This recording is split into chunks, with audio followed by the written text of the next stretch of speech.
seja muito bem-vindo. Eu sou a Adriana Reide, está no ar Oeste com Elas. Mas antes eu convido você a se inscrever no nosso canal, a deixar o seu like, a sua curtida aqui pra gente.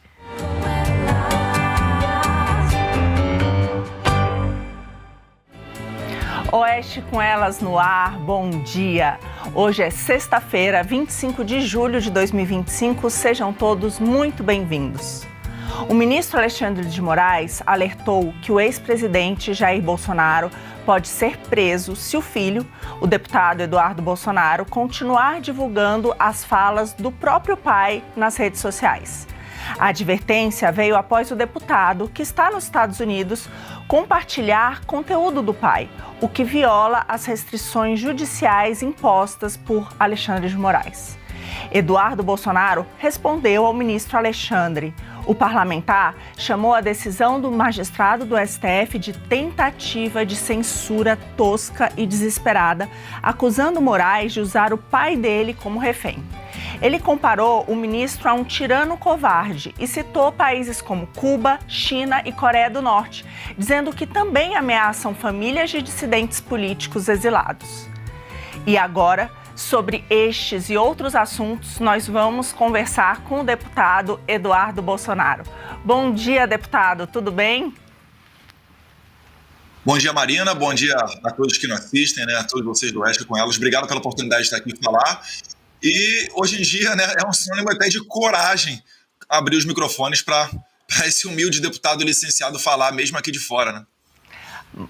Realmente é muito importante. Eduardo, nós estamos aqui também no programa com Geisiane Freitas e Paula Camacho. Eu vou começar a entrevista e depois a gente vai seguir nessa ordem.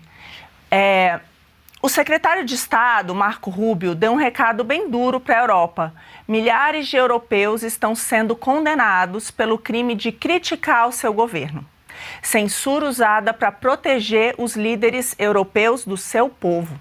Nos lembra muito o que está acontecendo aqui no Brasil e o que o judiciário tem feito. Você tem sido acusado por alguns de trair a pátria, por ir aos Estados Unidos denunciar a perseguição política e a censura que está acontecendo aqui no Brasil.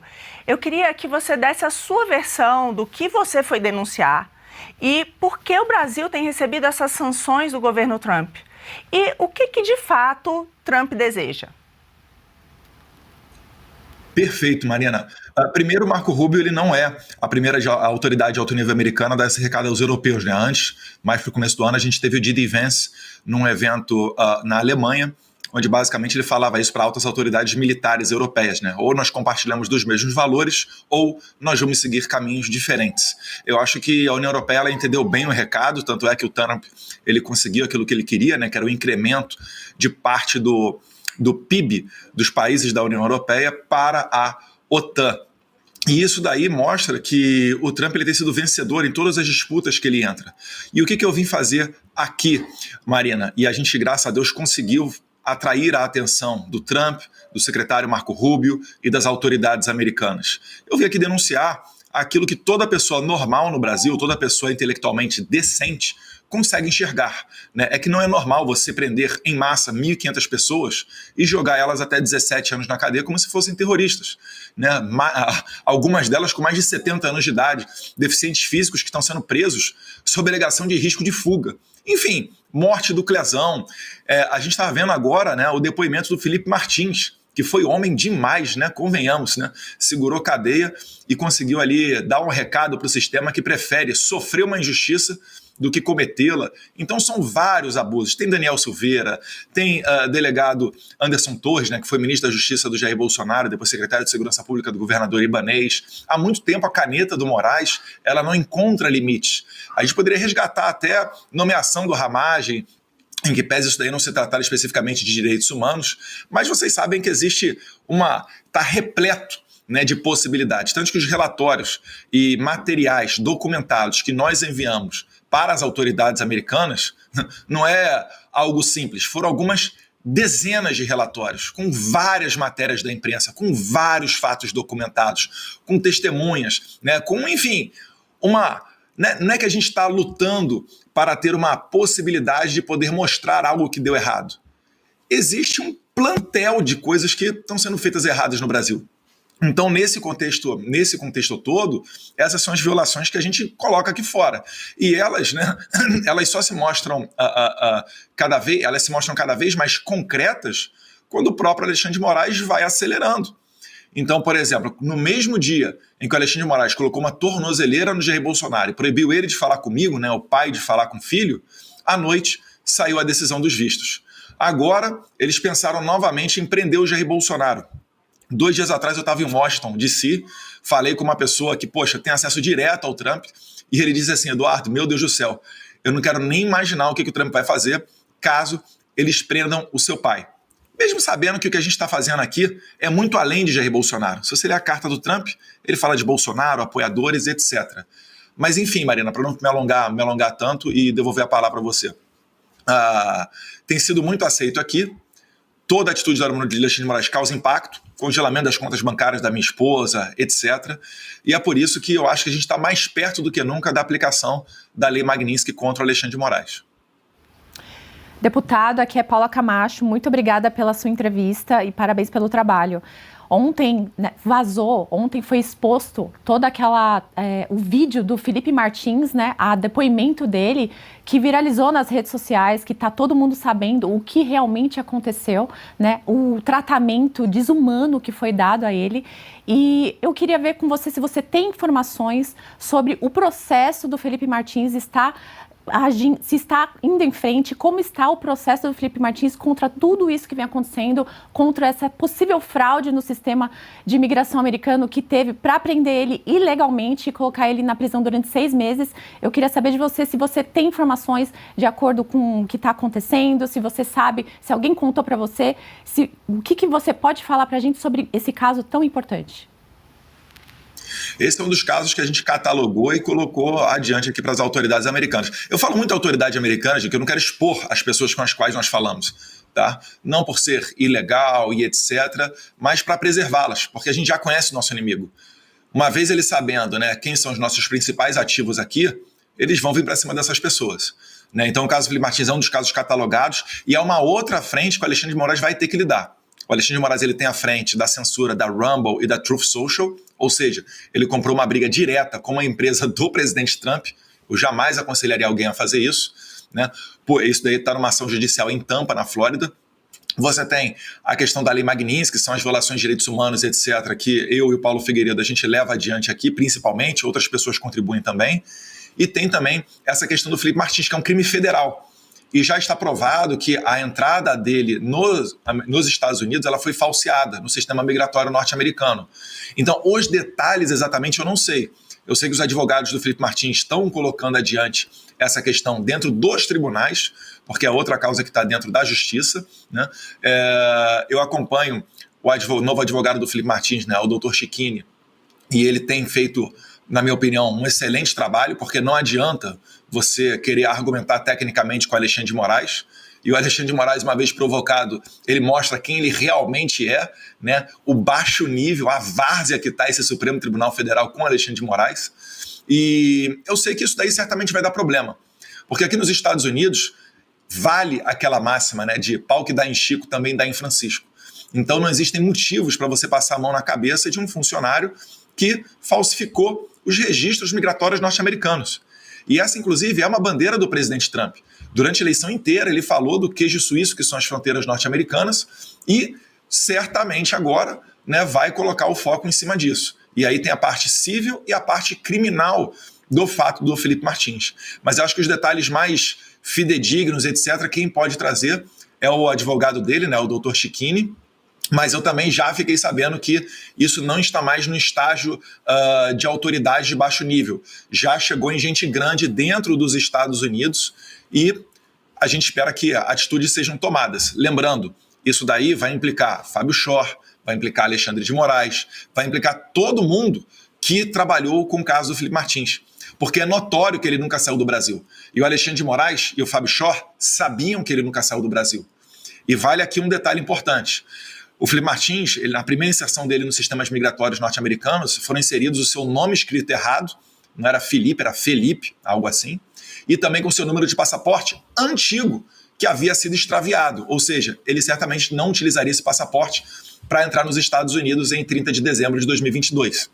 Então, quando foi editado porque isso daí foi corrigido, tá? Eles botaram depois o nome correto e o passaporte correto. Quando essa edição para corrigir aconteceu, eu tenho quase certeza que era o mesmo momento em que o Fábio Shor estava aqui nos Estados Unidos para falar de cartão de vacina de Jair Bolsonaro, ou seja, a história de pano de fundo, a história da cobertura dele. Isso daí aconteceu. Então, se isso for verificado, a gente dá a chance da dúvida aos nossos oponentes, né, aos nossos inimigos. Se isso se verificar, nós estamos falando de um crime federal seríssimo nos Estados Unidos. E isso daí dá cadeia séria. Ah, Eduardo, mas essas autoridades brasileiras moram no Brasil. Tá bom. Então não vão poder sair do Brasil. Porque a gente sabe que o Brasil não extradita, né, brasileiro para o exterior. Mas vai dar problema e vai dar também a possibilidade de, uma vez ocorrendo a condenação nos Estados Unidos, trazer esse processo do Brasil para ser homologado e levar os responsáveis para a cadeia.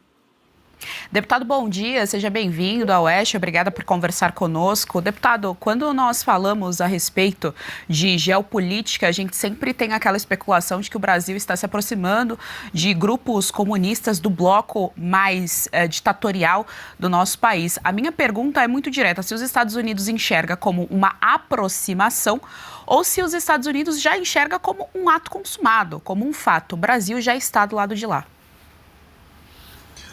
Eu não falo pelas autoridades americanas, mas o que eu consigo enxergar por aqui é que não é um fato consumado, né? Até porque estão sendo feitas pressões, né? Obviamente, no jogo da geopolítica, todos têm os seus interesses, e o Trump tem falado, né, na defesa dos Estados Unidos, né, daquilo que é importante para eles, como, por exemplo, o dólar. Ele fala, se tentarem criar, né, ou se ficarem vocalizando demais essa questão de moeda única do BRICS, não por ser uma moeda única de um país, que isso poderia ser criado, mas é porque a motivação para a criação dessa moeda é fazer frente ao dólar. Ou seja, é para quebrar o padrão dólar no comércio internacional. Ele fala, olha, isso daí acontecendo, 100% de tarifa. O Brasil já recebeu navios de guerra do Irã que foram sancionados pelos Estados Unidos. Se isso ocorresse hoje, eu tenho certeza, o Trump tomaria uma atitude muito forte, tal qual ele fez nessa tarifação, nessa tarifa de 50%, que a gente chama de tarifa Moraes, porque a questão não é econômica, não é comercial, ela é sim de uma crise institucional. O Trump deixou isso claro na carta dele. Ele vem trazendo ali no primeiro parágrafo, ele abre com Jair Bolsonaro, os seus familiares, os seus apoiadores. Depois ele fala de questão de eleições limpas. Na sequência, ele comenta ainda a nova decisão do STF das Big Techs. Acho que vocês vão lembrar, né, a porta-voz extraoficial do STF, dizendo que ocorreu uma reunião, o ministro Cássio Nunes alertou para essa possibilidade de sanção, e o Alexandre de Moraes e o Gilmar Mendes foram enfáticos em dizer, não, isso aí é coisa do Brasil, vamos decidir aqui nós. É coisa do Brasil que impacta principalmente empresas norte-americanas. O Trump, ele é um businessman, ele é um empresário norte-americano. É uma das coisas que ele vai mais tratar com atenção é justamente esse tipo de situação. E ele não vai querer ser desmoralizado no Brasil e permitir que outros países desmoralizem os Estados Unidos também. Então, quando ele fala da questão das Big Techs, ele está falando de censura, obviamente, né, respaldado na primeira emenda norte-americana, mas ele também está advogando em favor do interesse das empresas americanas. É os caras que sentam no café com ele, são as pessoas que são grandes doadores de campanha dele.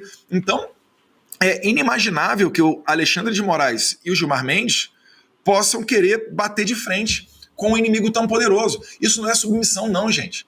É porque bater de frente com esse tipo de pessoa, isso vai trazer prejuízos para todos os brasileiros. Vocês acham que eu gostaria que fosse implementada uma tarifa de 50% contra o Brasil? Eu estava advogando a favor de uma sanção em cima do Alexandre de Moraes. Mas o Trump, ele tem um arsenal na mesa dele. E podem ter certeza, ele não utilizou desse arsenal todo, e caso venham, talvez até hoje, quem sabe, né, Deus queira, a Lei Magnitsky no Alexandre de Moraes, isso só vai ser mais um capítulo dessa novela. Não será o último. E aí a gente vai ver se os outros ministros estão tão dispostos contra Alexandre de Moraes a levar adiante a prisão de senhorinhas, a perseguição política e eleições nebulosas e censura nas redes sociais. Deputado, você falou, né, da aplicação da lei magnística aqui que pode acontecer, né, contra Alexandre de Moraes. A gente sabe que existe esse rol aí na mesa do Trump, mas a minha pergunta é, o que o Brasil pode fazer para resolver essa questão? A oposição tem sido muito enfática em o que pode ser feito. Anistia, impeachment de Alexandre de Moraes. O Trump foi muito enfático também, acabar com perseguições políticas, ter liberdade política, acabar com a censura.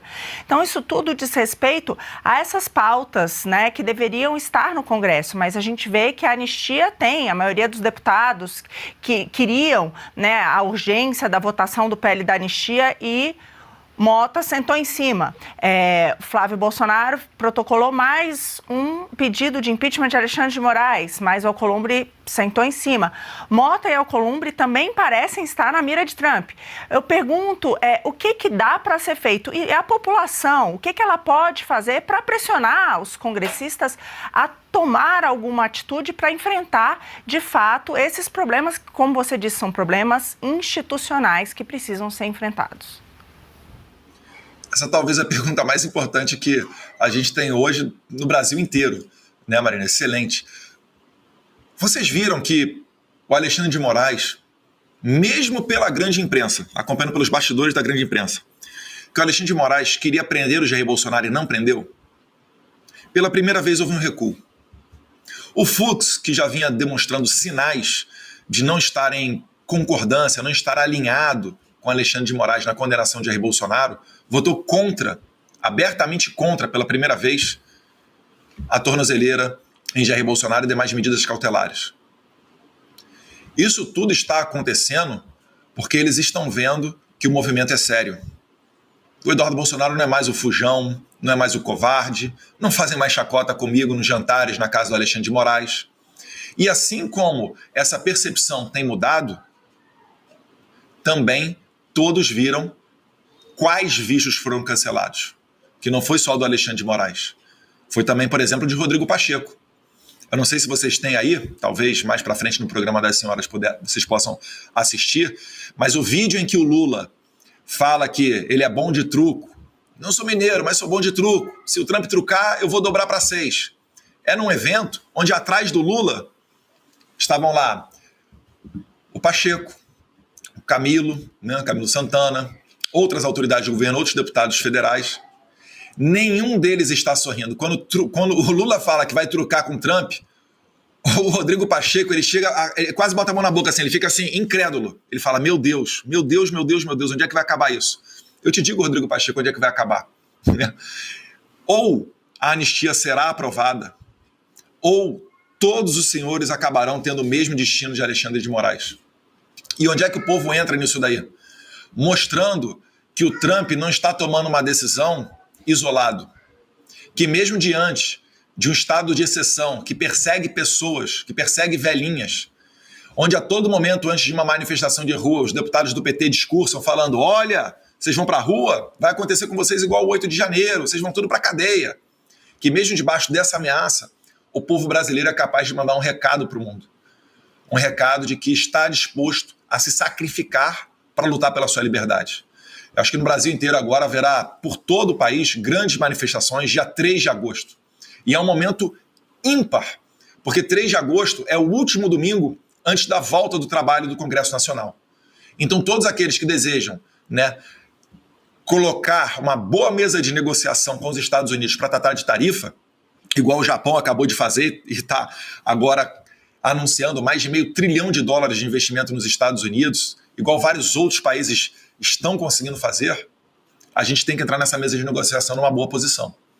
Isso significa o quê? Vamos começar atendendo o primeiro parágrafo da carta do Trump. Colocar em votação a anistia. Não vai adiantar, o Brasil não vai conseguir, né, substituir o mercado norte-americano. E os Estados Unidos têm muito mais facilidade em substituir os produtos brasileiros. A gente tem a China, não vai ser fácil vender avião para a China. A China compra basicamente commodities brasileiras, né? É soja, minério de ferro, milho, etc. Então é isso daí que a gente tem que prestar atenção para, né, conseguir reverter o atual quadro de crise institucional brasileira. Dentro do Brasil, não existem mais ferramentas para reverter esse quadro. É por isso que eu estou aqui fora, é por isso que eu estou trabalhando junto com o Paulo Figueiredo, lado a lado, para a gente conseguir levar adiante, né, essas mensagens. E graças a Deus a gente conseguiu a atenção do governo Trump. Finalizando, porque no início eu imaginava até que o Trump fosse delegar para o Marco Rubio, secretário de Estado, essa situação do Brasil.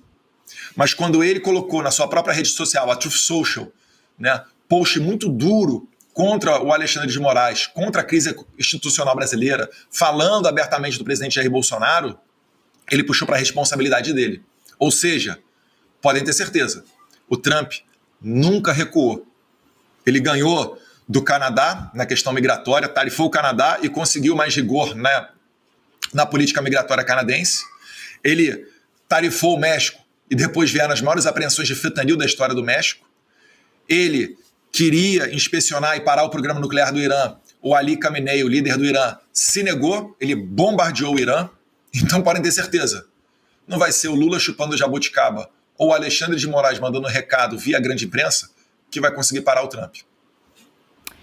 Deputado, estamos a menos de uma semana para a tarifa de 50% entrar em vigor e esse final de semana tem uma comissão de senadores viajando aos Estados Unidos para tentar uma negociação. Você acredita que eles vão ter acesso à Casa Branca e vão conseguir ter algum sucesso nessa negociação ou essa tarifa já é uma realidade que vamos ter que enfrentar? Eu acredito que os americanos aqui vão entender como um desrespeito. Porque se eles encontrarem com alguém do governo, é uma pessoa subordinada ao presidente Trump. Você imagina vir aqui, por mais alto nível que seja, por mais respeitáveis que possam ser os políticos brasileiros, né, os senadores, conversando, vamos supor que eles consigam uma reunião de alto nível. E eu acho que não vão conseguir, tá? Acho que eles vão conseguir reunião talvez dentro do Congresso Nacional, com seus pares, etc. Vão dar uma satisfação para os seus eleitores, mas não vai passar disso, né? Não vão falar com as pessoas que têm o poder decisório. Mas vamos imaginar que elas conseguissem ter acesso, porque eu já sei até que já caiu uma agenda deles dentro do State Department. Porque quando chega no State Department, eles querem falar com quem? Com as pessoas que nós estamos falando.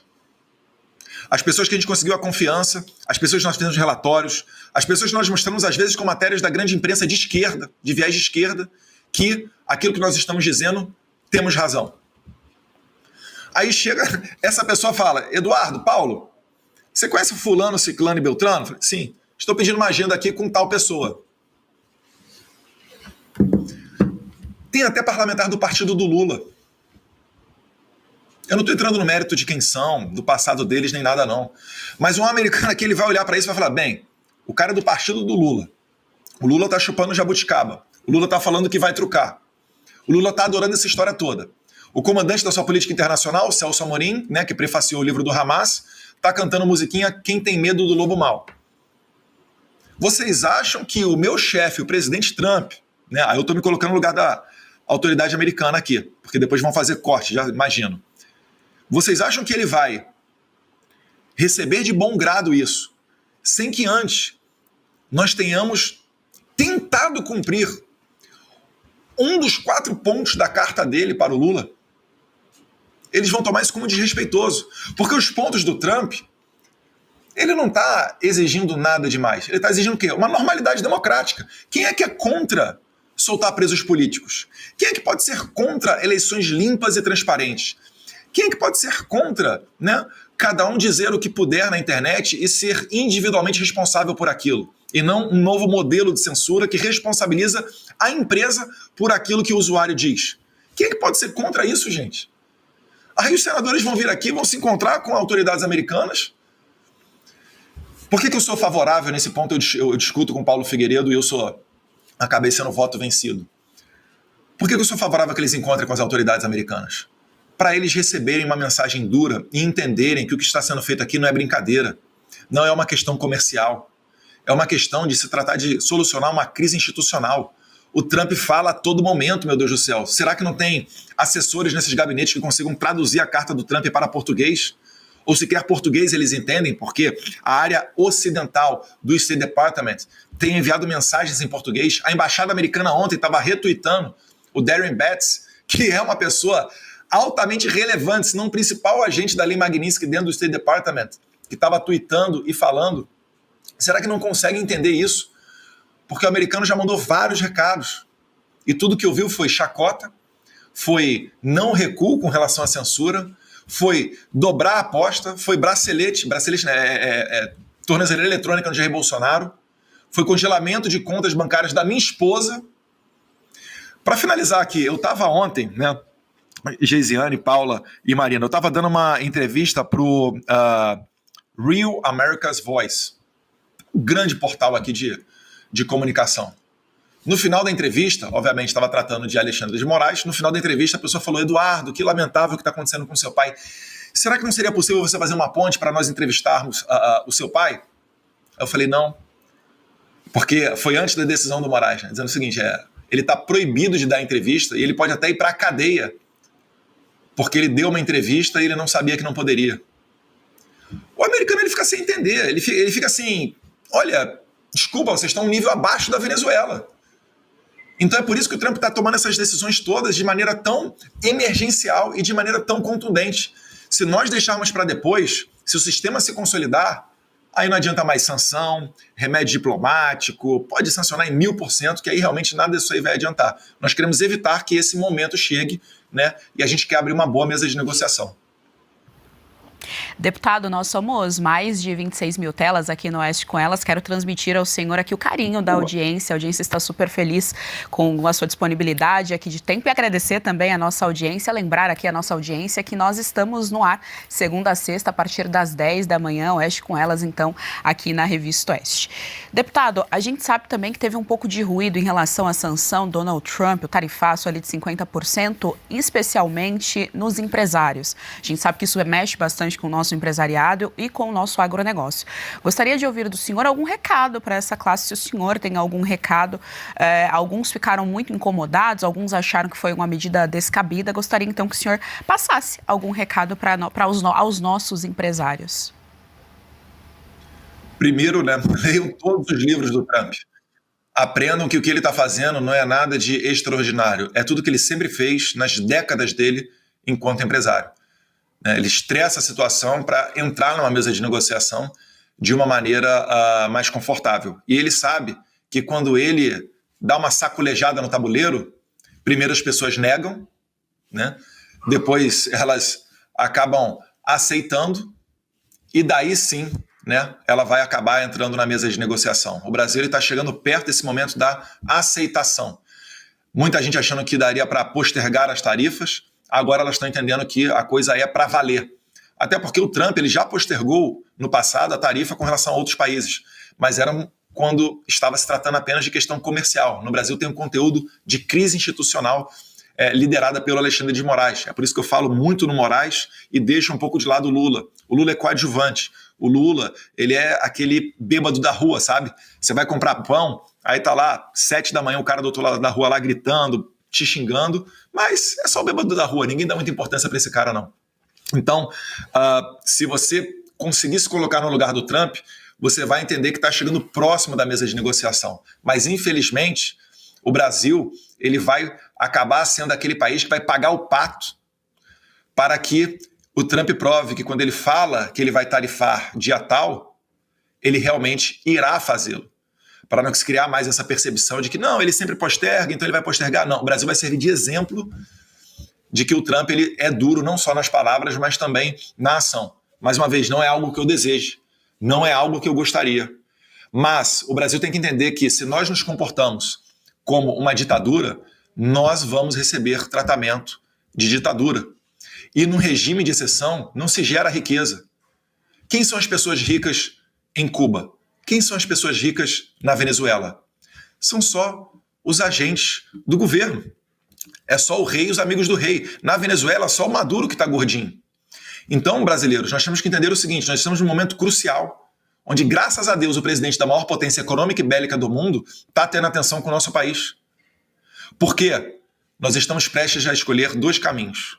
O caminho de Cuba e da Venezuela, onde os senhores serão, né, eternamente escravos, vão trabalhar para pagar altos impostos, para sustentar as viagens do Lula, né, com a Janja, a sua eterna lua de mel, para resgatar a corrupta do Peru, como a ex-primeira-dama Nadine, que foi trazida para o Brasil. Isso sim, uma violação, uma interferência em outro país, no judiciário.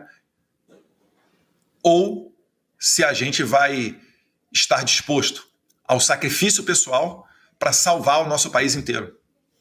Essa guerra extrapola até a questão da anistia, para soltar aquelas senhoras, para permitir que todos os exilados possam retornar para o país. Ela vai ser decisiva para as próximas décadas no Brasil. A gente vai decidir aqui se eu vou poder entrar ao vivo na Revista Oeste ou se daqui a pouco as portas da Revista Oeste serão fechadas. Porque vocês já viram que Alexandre de Moraes não tem limites. E eu sei que ele está disposto a tudo.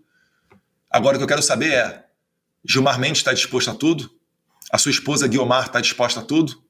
Será que o Zanin e o escritório do Zanin Advogados está disposto a tudo? Isso é o que a gente vai ver. Se vai ser preciso, né, como o Paulo Figueiredo diz, queimar a floresta inteira para pegar lá o monstrinho da Birmânia, ou se nós teremos autoridades racionais, ponderadas e responsáveis para evitar que a gente chegue a esse ponto.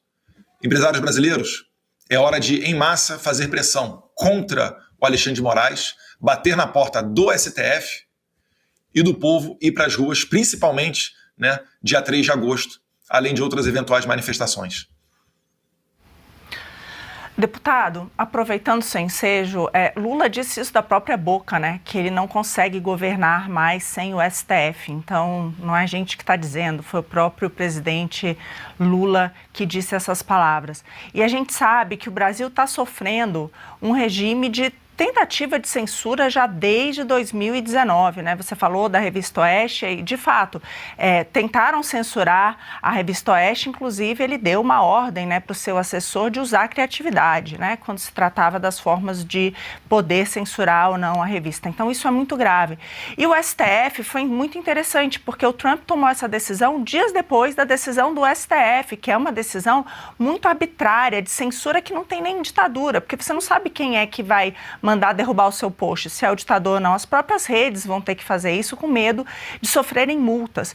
Eu queria ouvir do senhor a respeito disso. Essa questão da censura, eu vejo que tanto a questão da anistia, ela se encarrega do ponto da perseguição política, mas nós temos também aqui no Brasil um receio muito grande da questão da censura. Inclusive você, uma das opções seria talvez vir para o Senado, porque via isso como algo muito relevante, mas a gente tem muito receio sobre as próximas eleições, né? Como é que a gente vai chegar lá? A direita vai ter alguma voz nas eleições de 26 e isso passa por essa questão da censura. Então, eu queria te perguntar o que pode ser feito a esse respeito. Essa é uma pauta também que é uma das pautas que o Trump está pressionando o Brasil a reverter. Não só pelo aspecto comercial, porque você bem disse, Marina, isso vai trazer multas contra empresas americanas devido à conduta de terceiro. Algo que é vedado na nossa Constituição, né? E se você achou que foi ruim a eleição de 2022, se prepare, porque em 2022 foram cerca de 100 perfis conservadores que foram derrubados através de ordens do Alexandre de Moraes e que depois, através do relatório do Jim Jordan, né, presidente da Comissão de Justiça aqui dos Estados Unidos, ele fez um relatório de cerca de 500 páginas, a gente viu que o Alexandre de Moraes mandava a ordem do TSE, ele mandava a ordem para a plataforma de rede social derrubar os perfis, não colocava justificativa e ainda dizia para a plataforma de rede social não informar ao usuário derrubado que a ordem estava vindo dele. Ou seja, ela acabava por completo com qualquer possibilidade de defesa. Porque o usuário bloqueado não podia nem ir à justiça e dizer, olha, o meu perfil foi derrubado por causa disso, o que eu estou negando aqui, né? Eu não fiz nada, nenhuma conduta criminosa. E segundo, ele não saberia nem para quem endereçar, porque ele não sabia que estava vindo do Alexandre de Moraes. Olha que loucura.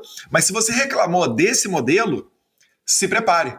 Porque a decisão do STF de responsabilizar a rede social por conteúdo de terceiro, ela vai dar poder a qualquer juiz do Brasil, e aí eu acho que são 18 mil juízes pelo país inteiro, para que na eleição do ano que vem eles derrubem o seu perfil. São 18 mil potenciais Alexandrinhos de Moraes que vão servir e receber demandas da banca de advogado, de PT, PSOL, porque eles têm isso.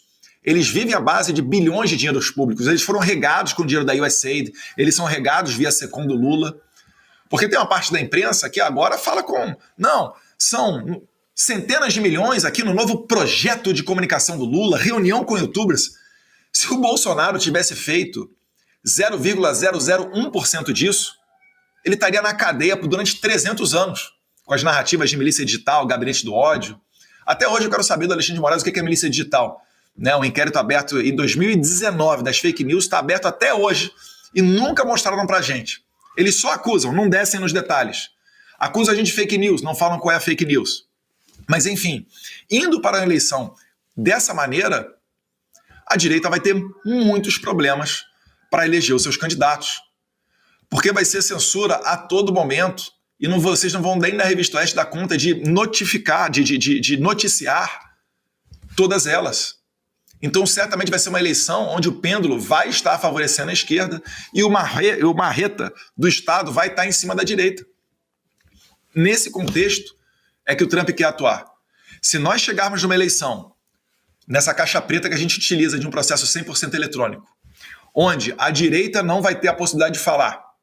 Vocês lembram, né? Vídeo do Nicolas censurado, eu e Flávio Bolsonaro, assim como vários outros, tivemos que apagar as nossas postagens relacionando Lula a Nicolás Maduro, ou falando que o Lula era a favor do aborto, etc. Nós chegarmos numa eleição assim, você não precisa ser especialista em saber, em conhecer um pouquinho do Donald Trump. Ele não vai reconhecer a eleição brasileira. E aí, o povo brasileiro vai ter saudade da tarifa Moraes de 50%. Conseguem compreender que o que eu estou falando não é algo surreal da minha cabeça? O que eu estou falando é uma possibilidade altíssima de ocorrer se nós não consertarmos essa situação agora. Quando eu digo nós, é porque eu aqui, junto com o Paulo Figueiredo principalmente, mas muita gente ajuda, né? Alan dos Santos, Ludmila Lins Grilo, várias outras pessoas, o Grupo IES Brasil, né, com o Mário, a Lara. Se a gente aqui não conseguir, o que a gente aqui está conseguindo é dar armas para as autoridades brasileiras irem a campo. Que armas que são essas? O retorno da harmonia entre os poderes. Se o Alexandre de Moraes parar de ameaçar os congressistas brasileiros, igual ele fez para a manutenção da prisão do Daniel Silveira, eu tenho certeza que o Hugo Mota pauta e a gente aprova a anistia. Seria excelente disso acontecer. Eu não consigo entender, ou melhor, até consigo, por que o Alexandre de Moraes se agarra tanto e não permita que o Congresso trabalhe livremente. E aí ele reclama quando chamam ele de gangster. Eu acho que gangster ficou até algo eufemista para o Alexandre de Moraes, algo suave. É só isso que a gente quer fazer, mas tem muita esperança que nós não chegaremos numa eleição do ano que vem predominantemente marcada pela censura. E para finalizar, o Trump também está agindo porque ele sabe que foi criado um novo modelo de censura com a decisão do STF. Algo semelhante, mas não completamente igual ao modelo chinês. E tem a possibilidade disso ser exportado para os outros países. Então o Trump vai punir exemplarmente o Alexandre de Moraes e outras autoridades brasileiras na medida, né, para tentar evitar a exportação do novo modelo de censura brasileiro. Deputado, eu gostaria que o senhor atualizasse a nossa audiência qual é o futuro do seu mandato. Se o senhor pretende ficar muito mais tempo nos Estados Unidos, se tem um prazo para isso, se o senhor pretende abrir mão e se inclusive pretende se candidatar ao Senado ou algum outro cargo ano que vem. Como que fica essa situação, tendo em vista que o senhor foi o terceiro mais votado do estado de São Paulo com mais de 700 mil votos? Boa pergunta. O meu mandato, na verdade, não é o que traz grandes preocupações para mim. Né? Eu já disse que eu estou disposto a abrir mão do meu mandato. Mas eu já adianto que, dentre as possibilidades que eu possa tomar, eu não vou renunciar. Eu quero que o sistema seja, mais uma vez, forçado a mostrar que está disposto, né, a cassar o meu mandato para que isso daí ocorra. Então, dentre as possibilidades, né, que eu tenho, uma das que mais estão ventilando é a que eu comece a tomar faltas a partir de 4 de agosto. Tá? Isso daí pode realmente até ocorrer, mas existem outras possibilidades que eu possa lançar mão. Então eu tenho meu mandato pelo menos até ali final de outubro, mais ou menos. Isso se o Alexandre de Moraes não tiver poderoso ainda acelerar e obrigar o Congresso a cassar o meu mandato. E eu vejo que só existe uma possibilidade de eu voltar ao Brasil, que é sancionando Alexandre de Moraes e segurando o seu ímpeto ditatorial, que é amparado por outros ministros da corte, né, nos bastidores. Isso ocorrendo, eu posso retornar ao Brasil. Existe uma via aberta para o Jair Bolsonaro não ser preso e poder se candidatar, e nesse cenário eu viria candidato a senador. Então, é o cenário que eu vislumbro. Eu falo que é 100% vitória ou 100% derrota, porque se nós não tivermos sucesso, aí a gente vai ter, né, a elite brasileira sancionada e eles vão manter as velhinhas na cadeia, talvez até o Jair Bolsonaro e assim por diante. Então esse daí basicamente é o meu futuro. Mas eu gostaria de retornar num país com normalidade democrática, onde o líder das pesquisas possa concorrer na eleição, onde ele não seja condenado por fatos que não têm qualquer nexo com ele, fatos que não configuram uma tentativa de golpe, mas sim um crime impossível. E nesse quadro, eu sairia, né, nesse cenário, eu sairia candidato a senador por São Paulo. Vamos ver como é que vai acontecer aí o desenrolar dos próximos capítulos dessa novela aí do Alexandre de Moraes. Deputado, tendo em vista as articulações que o senhor tem por aí, o que o senhor tem ouvido em relação a outros nomes, a possibilidade, aliás, de outros nomes serem sancionados, como o Rodrigo Pacheco, o próprio Alcolumbre, que está agora à frente à presidência do Senado, Hugo Mota, enfim. A gente tem também os nomes ali na PF, Andrei Rodrigues, diretor-geral, que tem bastante declarações bem políticas e de cunho ditatorial, inclusive, o próprio Fábio Chor. A minha pergunta é, nas suas expectativas, nos seus relacionamentos aí com outros parlamentares americanos, qual é a probabilidade de isso acontecer também, então, para além de Alexandre de Moraes, de outros nomes serem sancionados pela Lei Magnitsky? O que eu posso dizer é o seguinte, todos os relatórios estão prontos, está tudo à mão do presidente Trump e do secretário Marco Rubio. Qual decisão que eles vão tomar, por qual caminhos eles vão seguir, eu não sei. Mas eu acho que o cartão de visitas do Trump já foi apresentado quando ele colocou uma tarifa de 50% no Brasil, a maior tarifa dessa última leva, né? Nenhum país tomou 50%, só o Brasil, e o Trump fala que é por conta da crise institucional brasileira, e também o cancelamento dos vistos, que não ficou só no Alexandre de Moraes, mas chegou a 8 ministros da Suprema Corte, além deles outras pessoas mais também. Então isso daí mostra que o Trump ele tem apetite para sancionar não somente o Alexandre de Moraes, mas outras autoridades brasileiras que servem a esse regime. E o Andrei, ele faz parte desse aparato persecutório, porque ele é que coloca a Polícia Federal para ir prender essas velhinhas, né, para retornar à cadeia, como a senhora Iracina Gash, que estava fazendo fisioterapia e pilates, e a sua tornozeleira teve problema. Ela cientificou o ministro Alexandre de Moraes, que ainda assim preferiu reenviá-la, ela tem 72 ou 73 anos de idade, de volta para um presídio. Então, quando a Polícia Federal se serve a isso, eles também estão entrando na mira das autoridades americanas. Então, o que eles vão fazer, ninguém sabe. A cabeça do Trump ela é totalmente imprevisível. Eu, inclusive, fiz uma brincadeira um tempo atrás, falei que eu acho que nem a mulher dele manda nele dentro de casa. E aí a gente vai ver o que vai acontecer. Mas tenho certeza, né? Eu não estou ameaçando os agentes da Polícia Federal, os delegados da Polícia Federal. Eu estou trazendo a exata dimensão da realidade. Os senhores serão sancionados. E sanção não é só não poder entrar nos Estados Unidos. É não ter contas bancárias, porque todo o sistema bancário brasileiro se conecta com o americano para ter acesso ao mercado mundial.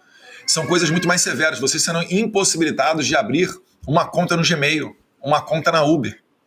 Então é disso daí que a gente está falando. E eu acho muito provável que algumas pessoas, para além do Alexandre de Moraes, possam sofrer essas sanções. E os americanos também sabem que o que sustenta esse regime todo, o que está por trás do interesse de muitas das autoridades brasileiras, encontra respaldo nos escritórios de advocacia.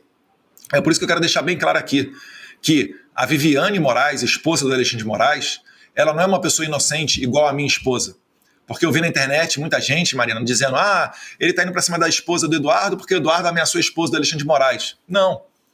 A percepção deles aqui é clara. E qualquer pessoa minimamente decente enxerga que a Viviane Moraes passou a ter um grande sucesso na advocacia depois que o Moraes virou ministro. Ela advoga em causas, por vezes, bilionárias. Ora, dentro do STF. Isso daqui, aos olhos do americano, é uma maneira de corrupção. Então eles têm a faca e o queijo para poder agir. Se na promiscuidade brasileira isso é aceito como normal, aí é um problema de um país que se comporta como uma república de bananas, não de uma democracia farol das liberdades. Então é mais ou menos por aí que eu acho que as coisas vão se desenrolar, Mariana. Deputado, algumas pessoas têm demonstrado um receio, né, de que o Brasil, com tudo isso, inclusive os próprios senadores que estão indo em missão para Washington, de que com essas sanções o Brasil cai de vez no colo da China, né? Então tem se falado aí, se desligarem o GPS, mas tem o GPS chinês, se acabarem com o sistema SWIFT de pagamento, tem o sistema chinês e assim por diante, o que é um grande problema, porque uma coisa é você saber que você está tendo essas relações em um país que respeita as liberdades. E outra coisa é você estar sendo monitorado, tudo que você faz, para onde você vai, pelo Partido Comunista Chinês. Isso é uma grande diferença, né? Eu acho que é isso que a gente trata quando fala do Brasil. Mas eu gosto do exemplo da Argentina. O Milei está negociando tarifa zero com os Estados Unidos e, ao mesmo tempo, ele está batendo recorde de exportação para a China. Então, isso é uma diferença tão gritante, né, em relação ao Brasil. Então, eu queria saber a sua visão em relação a isso. Primeiro de tudo, né, se acham que vão conseguir substituir os Estados Unidos pela China, pergunte ao Maduro se ele está satisfeito. Veja como é que o povo venezuelano é tratado, porque existe muito investimento chinês na Venezuela, existe muito interesse chinês e russo dentro da Venezuela, inclusive até com a participação do grupo mercenário russo dos Wagners, fazendo a segurança do Nicolás Maduro. Não existe como você fazer essa substituição. E a China, ela tem basicamente atendido a todas as suas necessidades com relação ao Brasil. Cerca de 80% da soja brasileira que é exportada, ela vai para a China. Pegue a balança comercial, os produtos que nós mandamos para os Estados Unidos, é claro que vai ter ali suco de laranja, vai ter carne, etc.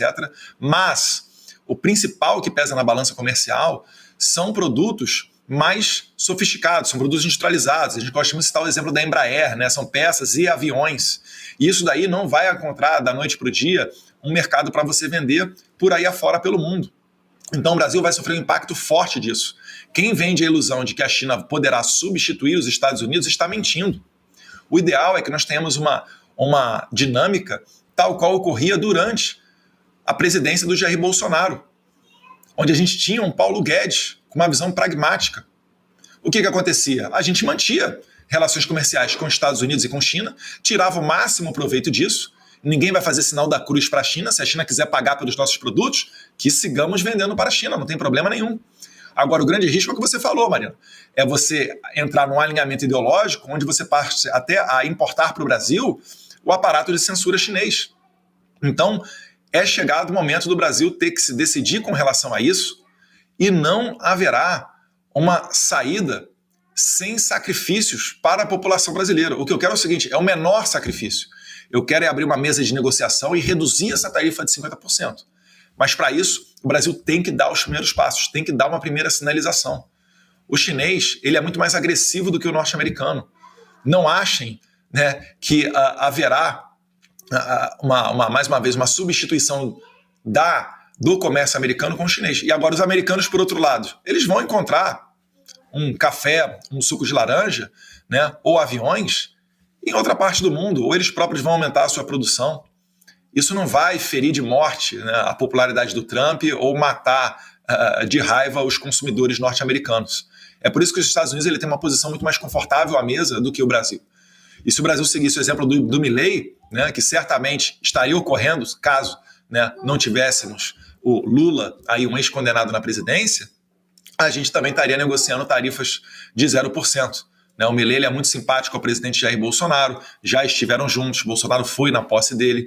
Eu acho que em matéria de economia é um exemplo a ser, né, olhado bem de perto, assim como o do Bukele lá em El Salvador.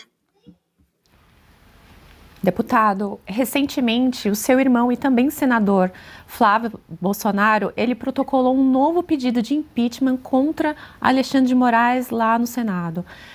Diante dessa atualização, né, eminente da Lei Magnitsky, que está aí, possivelmente pode pegar tanto a Alcolumbre quanto o Mota, você acredita que eles podem colocar em pauta e pode ir para frente esse pedido de impeachment? Tem uma possibilidade, sim, mas eu acredito que uma vez que seja aplicada a Lei Magnitsky contra o Moraes, outros pedidos venham. E eu quero colocar o presidente do Senado, Davi Alcolumbre, confortável para pautar o impeachment do Alexandre de Moraes, né, confortável para tratar da questão da anistia, até porque o Alcolumbre já reclamou publicamente da intervenção da STF dentro do Congresso Nacional. sugerindo que tem que ser debatido um novo modelo, uma nova lei ou algum gatilho para você evitar que tudo que o Congresso decida, quem venha a dar a última palavra seja o Supremo Tribunal Federal. E eu relembro aqui que quando Rodrigo Pacheco perdeu o visto, foi porque ele não pautou nenhuma das dezenas de pedidos de impeachment que chegaram à sua mesa. Ou seja, ele fez parte desse aparato que sustentou o regime brasileiro. O Davi Alcolumbre, ele não está nesse estágio ainda, mas certamente ele já está aqui no foco do governo americano. Ele tem a possibilidade agora de não ser sancionado, de não acontecer nada com o visto dele e etc., se ele não der respaldo a esse regime. E também o Hugo Mota, porque na Câmara dos Deputados tem a novidade da lei da anistia. O impeachment de ministro fica a cargo da presidência do Senado. A anistia fica a cargo do presidente da Câmara. E eu tenho certeza que o Davi Alcolumbre e o Hugo Mota não são pessoas iguais ao Alexandre de Moraes. E eu tenho certeza que, se o Alexandre de Moraes for isolado e parar de ameaçar os parlamentares, tanto o Hugo Mota quanto o Davi Alcolumbre poderão tomar decisões racionais, porque eles não querem que o Brasil seja taxado em 50%. Eles estão buscando uma saída para isso. No entanto, eles estão dentro do Brasil e não têm ainda a liberdade de fazer tudo aquilo que eles gostariam. O Hugo Mota recebeu a visita da Polícia Federal a mando do Alexandre de Moraes, a visita à prefeitura e à residência do seu pai, que é prefeito numa cidade interior lá do Nordeste. Agora a gente viu uma operação da PF, se não me engano, contra o tio do Davi Alcolumbre. Então, quando a gente fala que a PF, que o destacamento da Polícia Federal, que fica sob o comando do Alexandre de Moraes, é uma Gestapo, e a polícia da Alemanha, da Guerra Fria, você não está falando, você não está exagerando, você está falando que eles cumprem essas ordens independentemente de serem legais ou não. Então é isso daí que a gente tem que evitar. Agora, o Davi Alcolumbre e o Hugo Mota, eles têm que prestar atenção no que está acontecendo aqui. Eu estou mandando várias mensagens, vários recados, não sou garoto de mensagens de ninguém, mas a minha percepção do que eu tenho olhado aqui, e convenhamos que eu e o Paulo Figueiredo, a gente tem trazido informações muito mais fidedignas do que outras pessoas, é o que está realmente se passando. Se o Brasil não conseguir pautar a anistia, se o Brasil não conseguir, de repente, ainda que no segundo passo, pautar o impeachment do Alexandre de Moraes, a coisa ficará ruim. E o Alexandre de Moraes, ele pode perfeitamente renunciar, ele pode virar professor numa universidade europeia, ele pode, falar com Lula, vir embaixador num país qualquer, isso não me importa. Se ele estiver fora da Suprema Corte, eu tenho certeza que isso vai ser um favor até para o próprio Supremo Tribunal Federal. Que Deus ilumine a cabeça do Hugo Mota e do Davi Alcolumbre.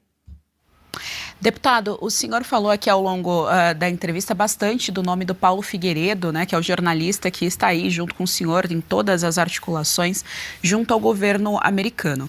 Nos últimos dias, a gente viu também algumas publicações em rede social do Paulo Figueiredo em relação ao Nicolas, e isso gerou na direita brasileira um pouco de receio de ser algum racha, algum desentendimento, enfim, já que estamos com um trabalho tão bem realizado aí fora por vocês, a direita brasileira, no geral, ficou um pouco de receio do famoso racha, deputado. A minha pergunta é justamente nesse sentido.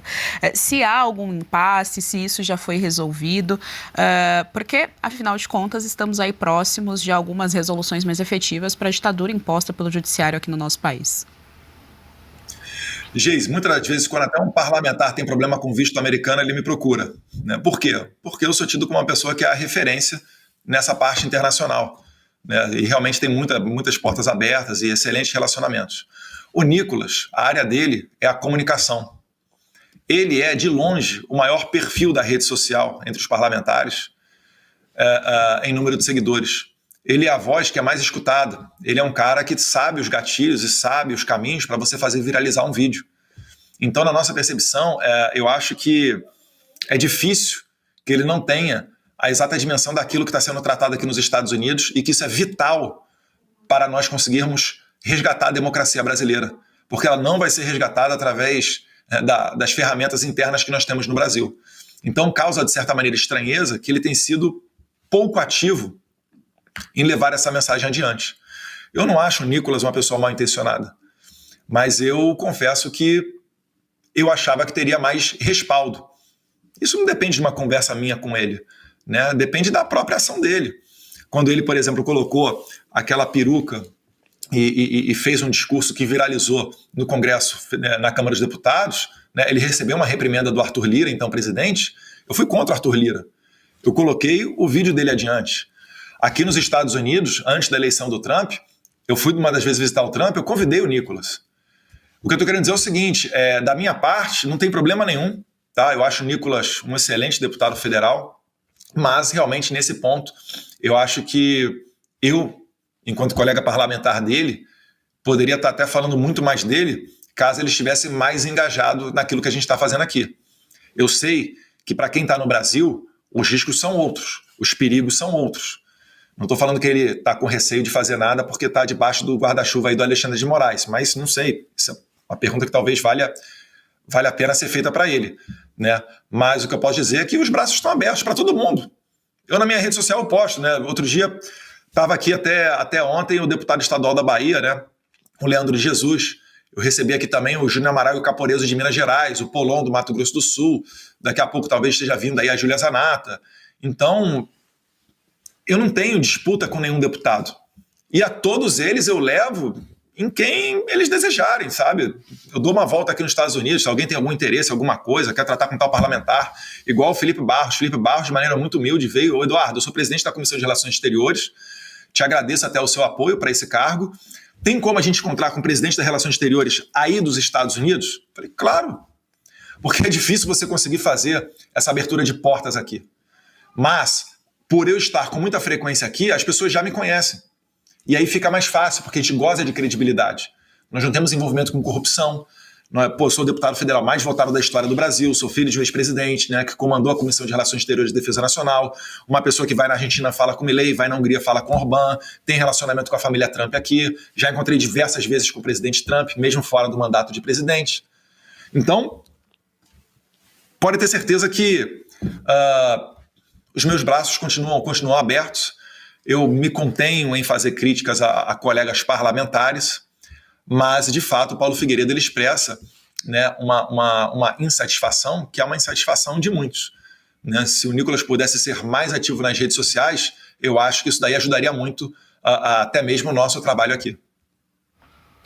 Deputado, um fenômeno interessante tem acontecido aqui no Brasil.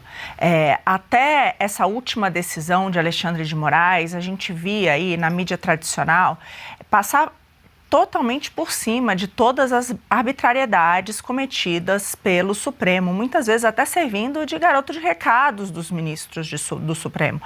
Mas essa última decisão, talvez por pau que bate em Chico, bate em Francisco, não dizer respeito apenas às redes sociais, mas também atingir a mídia tradicional, que ficou impedida de fazer uma entrevista com o Bolsonaro. Essa que é a grande realidade. Apesar disso não estar proibido por Alexandre de Moraes, caso fosse transmitido em redes sociais, inclusive do senhor, mas de qualquer outro, né, alguma entrevista e alguma interpretação dessa entrevista, isso poderia levar à prisão do presidente Bolsonaro. Então, pela primeira vez, a gente está vendo aí a mídia tradicional se preocupar com a censura, né? Quem pensou? Isso tudo que está acontecendo no Brasil desde 19, que inclusive foi aplaudido pela primeira vez, a gente vê um questionamento. Um questionamento exatamente dessas arbitrariedades. Então, era só para terminar, é um momento de um foco muito grande sobre todas as arbitrariedades do Supremo que a gente nunca teve aqui no país. E aí eu volto, né, a uma pergunta que eu já fiz, mas eu gostaria que você reforçasse esse papel que a gente tem da população. Né? Porque se o que de fato pode ser feito em relação ao Supremo passa pelo Congresso, a população tem que decidir. Por exemplo, eu vejo muitos dizendo, não, mas não tem espaço hoje para o impeachment de um ministro do Supremo. Será? Será que se Alcolumbre, ao invés de sentar colocar isso em votação. E aí a população não pode decidir via os seus senadores eleitos o que é melhor para o Brasil. Por que a gente nem coloca esse tópico, né? E deixa que a voz do povo, né, que está sendo silenciada, não só no Brasil, mas por todo mundo, né, tenha voz, né, aconteça. Então, que possa pressionar os seus representantes, mas isso não é feito aqui. Então, eu queria que você falasse um pouco disso, o que a população pode fazer a esse respeito, porque realmente, pela primeira vez, eu acho que o foco está recaindo sobre o STF, como nunca esteve aqui no país. Mais uma vez, o impeachment do Alexandre de Moraes, do ministro do STF, é diferente de um impeachment de presidente. Porque um ministro do STF, ele pode jogar o senador na cadeia. E a gente já viu que o Alexandre de Moraes não tem escrúpulos. Enquanto que um presidente, o impeachment de presidente, os senadores e os deputados, eles têm muito mais a liberdade para poder se posicionar. E aí, nesse cenário, é muito mais efetiva a pressão popular, porque o deputado e o senador, ele é sensível ao voto. É aquilo que mantém ele ali dentro daquela casa. Então, se a população for para a rua de uma maneira gigantesca, ele vai se sensibilizar, né? Então, eu acho que é o momento da gente ir para a rua. Não existe nada impossível. Muito mais bizarro é o que está acontecendo agora. Muito mais impossível seria imaginar mandar velhinhas de mais de 70 anos de idade para a cadeia e condená-las elas a até 17 anos, né, de prisão. Então, é chegado o momento das pessoas irem para as ruas. Os deputados estão começando a colocar nas suas redes sociais locais para manifestação dia 3 de agosto. Alguns eu vi também esse domingo agora, dia 26 de julho, mas eu acho que 3 de agosto é onde vão se concentrar as maiores manifestações no Brasil inteiro. Porque quando você expressa, quando o povo vai para a rua, todo mundo sabe que ele está sacrificando o seu domingo, um momento familiar, uma ida na igreja, um futebol, um churrasco, o seu momento de lazer. E isso daí mostra que a população está disposta a ir às últimas consequências para conseguir o seu resultado. E toda manifestação ela tem uma pauta. E a pauta tem sido fora Lula e fora Moraes, que são os dois principais atores desse aparato de censura e da crise institucional que a gente está vivendo. Então é importantíssimo que as pessoas venham a ir para a rua. E podem ter certeza, cada vez mais elas ficarão confortáveis, porque as ameaças de Moraes vão reduzir. Assim como que, contrariado, ele não colocou Jair Bolsonaro na cadeia, porque isso implicaria não só Moraes, mas outros ministros do STF de sofrerem sanções norte-americanas, a imprensa também está, não coincidentemente, acordando para essa situação.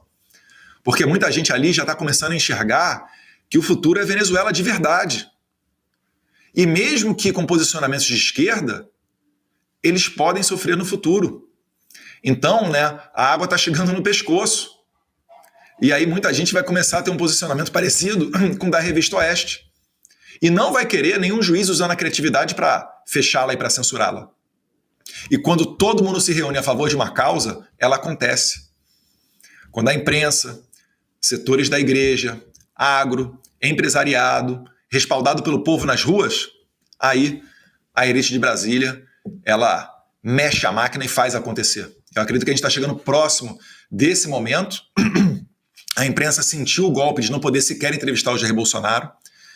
Foram colocados embargos de declaração contra a decisão do Moraes, até porque, além de um português, né, Mobral, ele ainda escreve muito mal, mas ele escreve mal de propósito. Ele respondeu, só para as pessoas entenderem aqui, para sair do juridiquês, quando um juiz dá uma decisão e você entra com embargos de declaração, é para que o juiz detalhe melhor aquilo que ele quis dizer. Os advogados de Bolsonaro entraram com esses embargos de declaração para saber se o Bolsonaro pode ou não dar entrevista.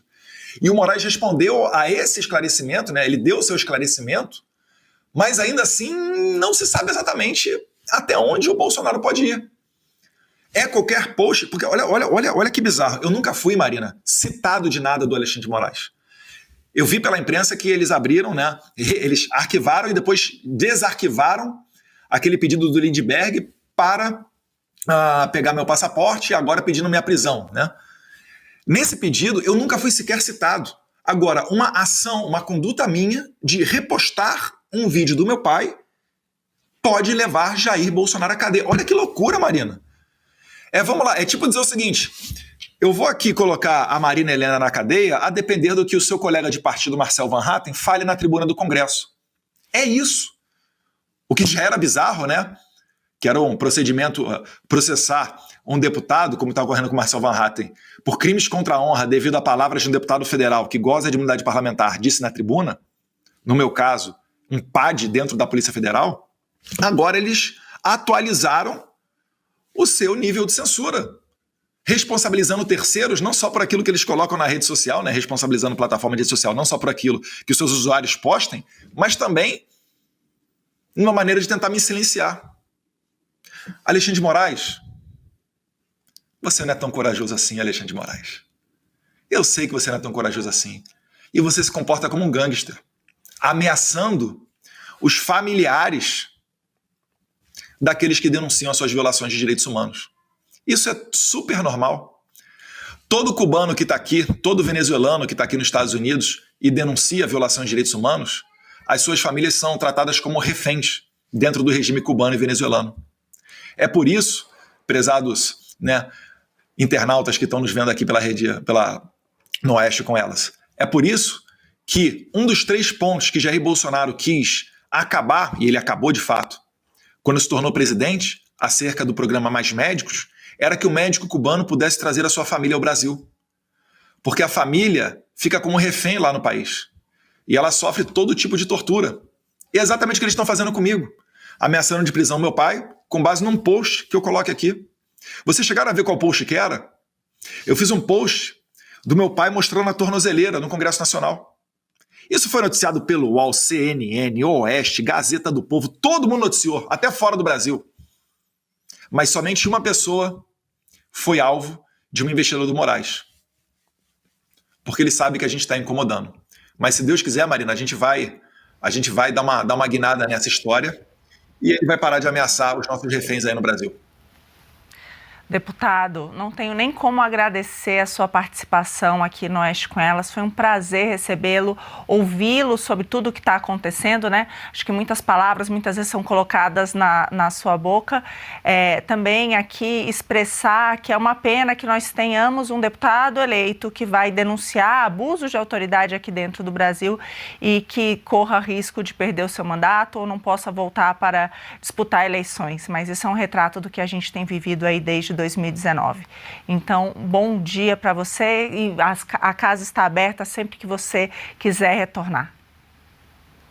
Obrigado pela oportunidade, né, Marina, Geise, Paula. Eu fico feliz de estar aqui no programa de vocês, quem sabe num dia pessoalmente. E uma última reflexão que eu queria trazer para vocês é o seguinte: a todos aqueles que acham que o que eu estou cometendo é um atentado contra a soberania nacional, será que um venezuelano que sai da Venezuela e começa a denunciar os crimes do Maduro, as violações de direitos humanos aí no Brasil, será que essa pessoa merece retornar para a Venezuela, ser deportada, ser extraditada?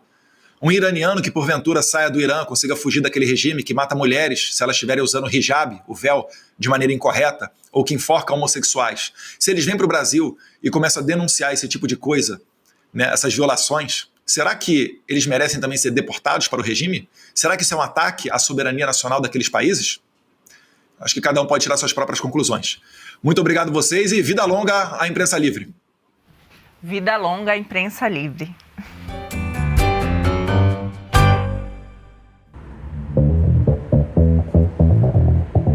O ano de 2026 tem tudo para mudar os rumos do Brasil.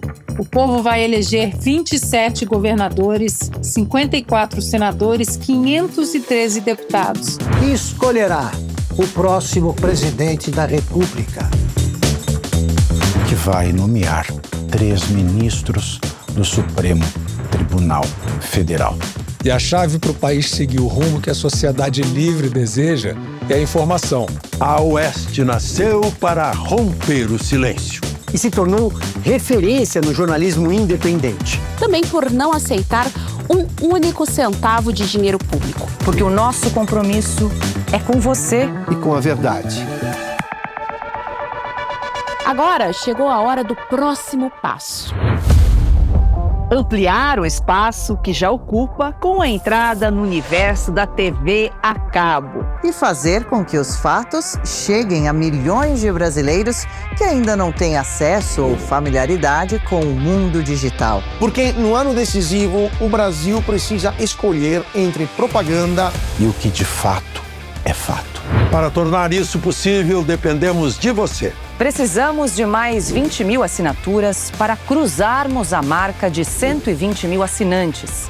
É a sua assinatura que faz toda a engrenagem da Oeste funcionar. Agora também vai garantir a existência da Oeste TV. Para que possamos levar informação de qualidade ainda mais longe. Assine a Revista Oeste. Tem acesso a grandes reportagens, artigos exclusivos. E ajude a construir a Oeste TV. Porque onde a verdade não chega, a mentira se espalha. Vamos juntos mudar o futuro. O Brasil precisa de um canal de notícias que mostre fatos. Oeste, independente. Essencial.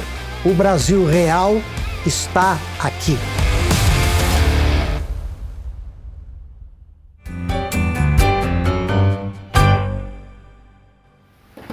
Oeste com ela de volta e agora nós vamos receber o deputado Marcel Van Hatten. Bom dia, deputado. Tudo bem com você? Bom dia. Tudo bem com vocês? Tudo bem? Só não está tranquilo. Nunca, né? Quando que o Brasil esteve tranquilo? Acho que se a gente começar por aí, a gente não vai terminar nunca. Só para apresentar aqui conosco, temos Geisiane Freitas, Paula Camacho, Adalberto Piotto. Então, aqui, um time de primeira aqui para te escutar. Marcel, okay, então, bom dia, Geisiane, a Paula e ao Piotto. Aí, satisfação estar com vocês também e com todos que nos assistem. Marcel, você tem denunciado há anos os abusos de autoridade do STF. É autor, inclusive, de um pedido de CPI de abuso de autoridade que já tem as assinaturas necessárias. Mas assim como a anistia, que também teve maioria pedindo a urgência da votação, o Mota simplesmente sentou em cima e não pauta. A oposição deixou claro que vai focar exatamente nas pautas de anistia e no impeachment de Alexandre de Moraes. Como membro da oposição, eu queria saber de você como que vocês pretendem fazer isso. Olha, Marina, em primeiro lugar é o seguinte, eu tenho pouca esperança em pauta legislativa hoje, apesar de esse ser um dos nossos principais papéis, certo? Porque o que nós aprovamos na Câmara depois é considerado inconstitucional no Supremo. Foi o caso do IOF, agora mais recentemente, provavelmente vai ser o caso do licenciamento ambiental, e a própria anistia, o Alexandre de Moraes já deu uma decisão antecipadamente dizendo que seria inconstitucional. É um absurdo, mas lamentavelmente nós vemos que aquilo que Bolsonaro dizia no passado, ou seja, eu não consigo governar por causa do STF, o Lula disse em público o exato oposto, eu só governo por causa do apoio do STF. Então, quer dizer, a gente está vivendo um sistema de governo que exclui o legislativo e a sua função precípua, que é a de legislar. Então, a pauta legislativa, apesar de eu concordar absolutamente, completamente com aquilo que a oposição apresentou, ou seja, a PEC das decisões monocráticas, que eu relatei na CCJ, que seja aprovado na Câmara e no Senado, a outra PEC do fim do foro privilegiado, também fundamental para parar de ter essa chantagem entre os poderes, né? Ou seja, o Supremo Tribunal Federal botar a faca no pescoço de parlamentares, ou você faz o que eu quero, ou eu te processo e julgo aqui no STF, e obviamente aí te condeno, mas nós precisamos focar também nessa pauta que é de contenção do outro poder. E aí as mais importantes são o impeachment de ministro do Supremo Tribunal Federal, que é a mais rápida, ser colocada imediatamente em pauta no Senado. Por isso as manifestações de 3 de agosto precisam tratar do impeachment do Alexandre de Moraes e divulgar para o Brasil inteiro a necessidade de fazer esse reequilíbrio entre os poderes por meio desse instrumento, mas também a CPI do abuso de autoridade, porque ela vai pegar não só ministro Supremo, mas eu entendo que principalmente aqueles que estão dando guarida para esses processos falsos, fake, fraudulentos, que são policiais federais, procuradores, promotores e assim por diante, investigadores que estão utilizando o seu papel de servidores públicos para perseguir pessoas. E a CPI do abuso de autoridade, como você disse, já tem as assinaturas, tem fato determinado, tem tudo, portanto, que exige a legislação, número de membros, agora ela precisa ser instalada. o presidente da Câmara pode instalar até 5 CPIs ao mesmo tempo, não tem nenhuma em funcionamento hoje na Câmara, e ela é a 4ª na fila. Então nós vamos cobrar para que ela seja instalada imediatamente também na volta do recesso. Piotr? Bom dia, antes de tudo. Obrigado pelo convite, Geise, Paula. Marcel, que bom revê-lo aqui, viu? O que a gente está vendo no país é das coisas mais surreais. Na segunda-feira, a oposição, o Marcel estava lá, conversou comigo em Oeste Negócio, estava lá o Zucco também, o Sanderson. A oposição se reuniu para trabalhar no recesso. Aliás, é um recesso branco, não é um recesso formal. A gente já comentou isso aqui por várias vezes em Oeste. E aí vem numa medida completamente abusiva, arbitrária, autoritária do presidente da Câmara e diz para deputado não trabalhar. A imagem que o Congresso tem hoje, por parte da população, é de quem trabalha 3 dias por semana e olhe lá. Aí eu tenho uma oposição que diz não ao recesso, porque diz sim ao trabalho, porque há necessidade, no momento desse de crise, de o Congresso estar presente. Aí eu tenho os 2 presidentes da Câmara, tanto o Hugo Mota quanto o Davi Alcolumbre, mantendo o recesso. Até outro dia eu dizia que havia um consórcio, e a gente já comentou sobre isso também, entre o STF e Lula, comandando o Brasil. Hoje nós temos, na verdade, a polarização não é de direita e esquerda, isso sempre existiu, isso não é problema na política, nunca foi problema para a política. Hoje nós temos a polarização no Brasil é quem quer trabalhar e quem diz não aos abusos do STF e o outro lado que quer passar pano para o STF ou está no meio do consórcio. O consórcio hoje também engloba os 2 presidentes do Congresso, Davi Alcolumbre e também o Hugo Mota. Ou seja, quando a gente vê deputado na segunda-feira dizendo, olha, precisamos tratar desse assunto, temos uma crise nesse momento, e a carta de Donald Trump, sejamos claros, a carta de Donald Trump foi muito clara. Ele está dizendo que não tem democracia no país e que não dá para manter negócios com um país como esse, e daí vai taxar, e tem embargo, essas coisas todas. Este é o ponto. A comissão de senadores que está indo lá aos Estados Unidos tem autoridade para falar sobre isso, está disposta a falar sobre isso, porque se não falar sobre isso, não vai ser recebida. Enquanto isso, nós temos tudo isso que o Marcel trouxe de informação. O Brasil está há muito tempo dizendo não ao arbítrio, não ao abuso, mas os presidentes das 2 casas, na Câmara e no Senado, o Marcel sofre isso na pele, até porque é o autor, como você mencionou aqui, Maria Helena, da primeira tentativa de CPI para investigar abuso de autoridade, e claro, tinha foco no Supremo Tribunal Federal, que é hoje o maior abusador da Constituição. E isso não avança. E não avança por causa do comando das 2 casas e, claro, com a leniência de boa parte da maioria do parlamento.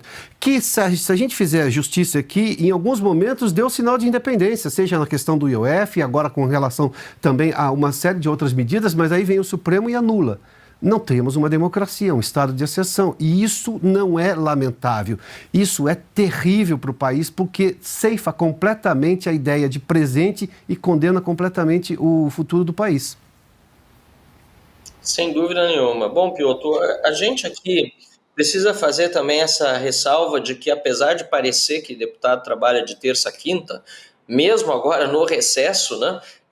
Segundas e sextas-feiras, por exemplo, eu reservo um bom tempo para, inclusive, participar em entrevistas, como é o caso agora aqui com vocês na Oeste, e que também fazem parte do trabalho e dar transparência e se comunicar não só com os eleitores, como com todo o Brasil.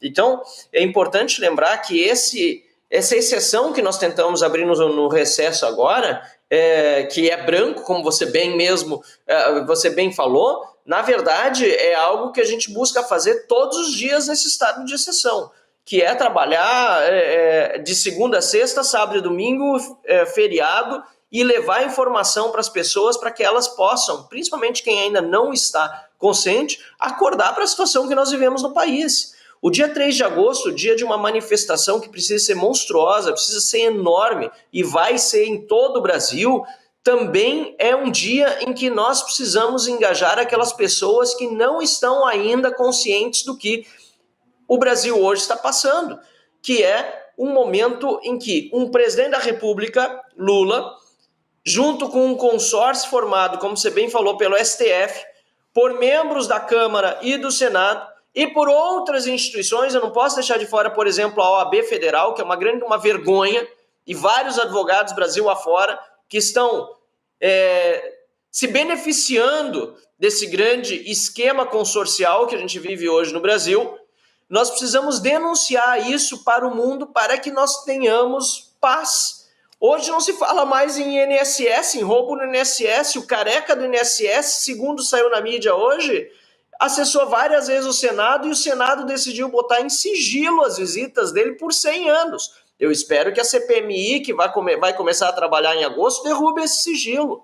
A questão do IOF, a agressão à iniciativa privada, os impostos sobre os nossos trabalhadores no Brasil, você bem falou, nós estamos aqui divididos entre quem quer trabalhar e quem quer ficar na vadiagem. É mais ou menos isso o que nós estamos vendo hoje no Brasil. E aqueles que trabalham estão sendo cada vez mais lascados por impostos. Estão falando da taxação do Trump, mas o Lula, pela primeira vez, pelo visto, está se importando com o imposto. Eu já me importo com o imposto há muito tempo, inclusive aqueles que são criados a cada 37 dias no Brasil pelo Haddad. Imposto da blusinha, IOF, enfim, são uma série de impostos. É uma série de impostos que foi criado desde que o Lula chegou ao poder e nenhuma redução de despesa. Então a gente precisa tratar desse tema com a seriedade que ele merece, e eu agradeço a oportunidade que o Oeste sempre me dá aqui de poder falar e de motivar as pessoas a continuarem lutando, porque no momento que nós pararmos é o momento em que eles vencem. Então nós precisamos continuar e nesse momento eles estão enfraquecidos. Para concluir minha resposta, eu acho que a manifestação ontem do Felipe Martins diante da Corte do Supremo Tribunal Federal foi a pá de cal nessa farsa chamada processo da trama golpista.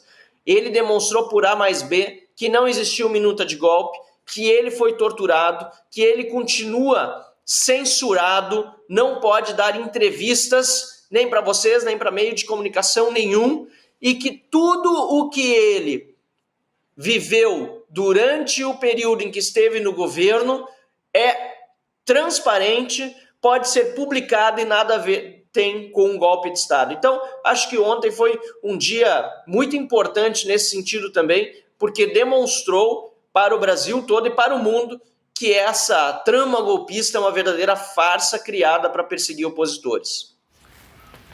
Deputado, bom dia. É um prazer falar com o senhor. Muito obrigada pela entrevista e parabéns pelo seu trabalho na Câmara.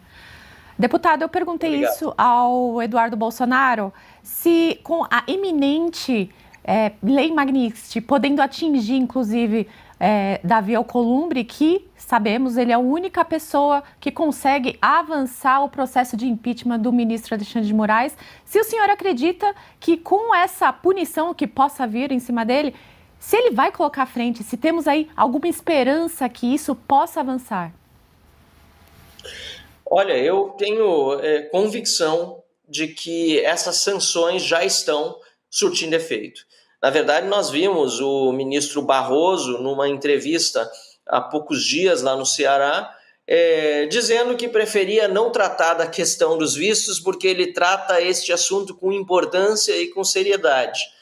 E, instado mais 2 vezes a responder, simplesmente ignorou os apelos feitos pelos jornalistas. Ouvi, inclusive, eu acho que eu vi um tweet ou alguma coisa assim, que ele teria mudado o nome já de Barroso para Borrado.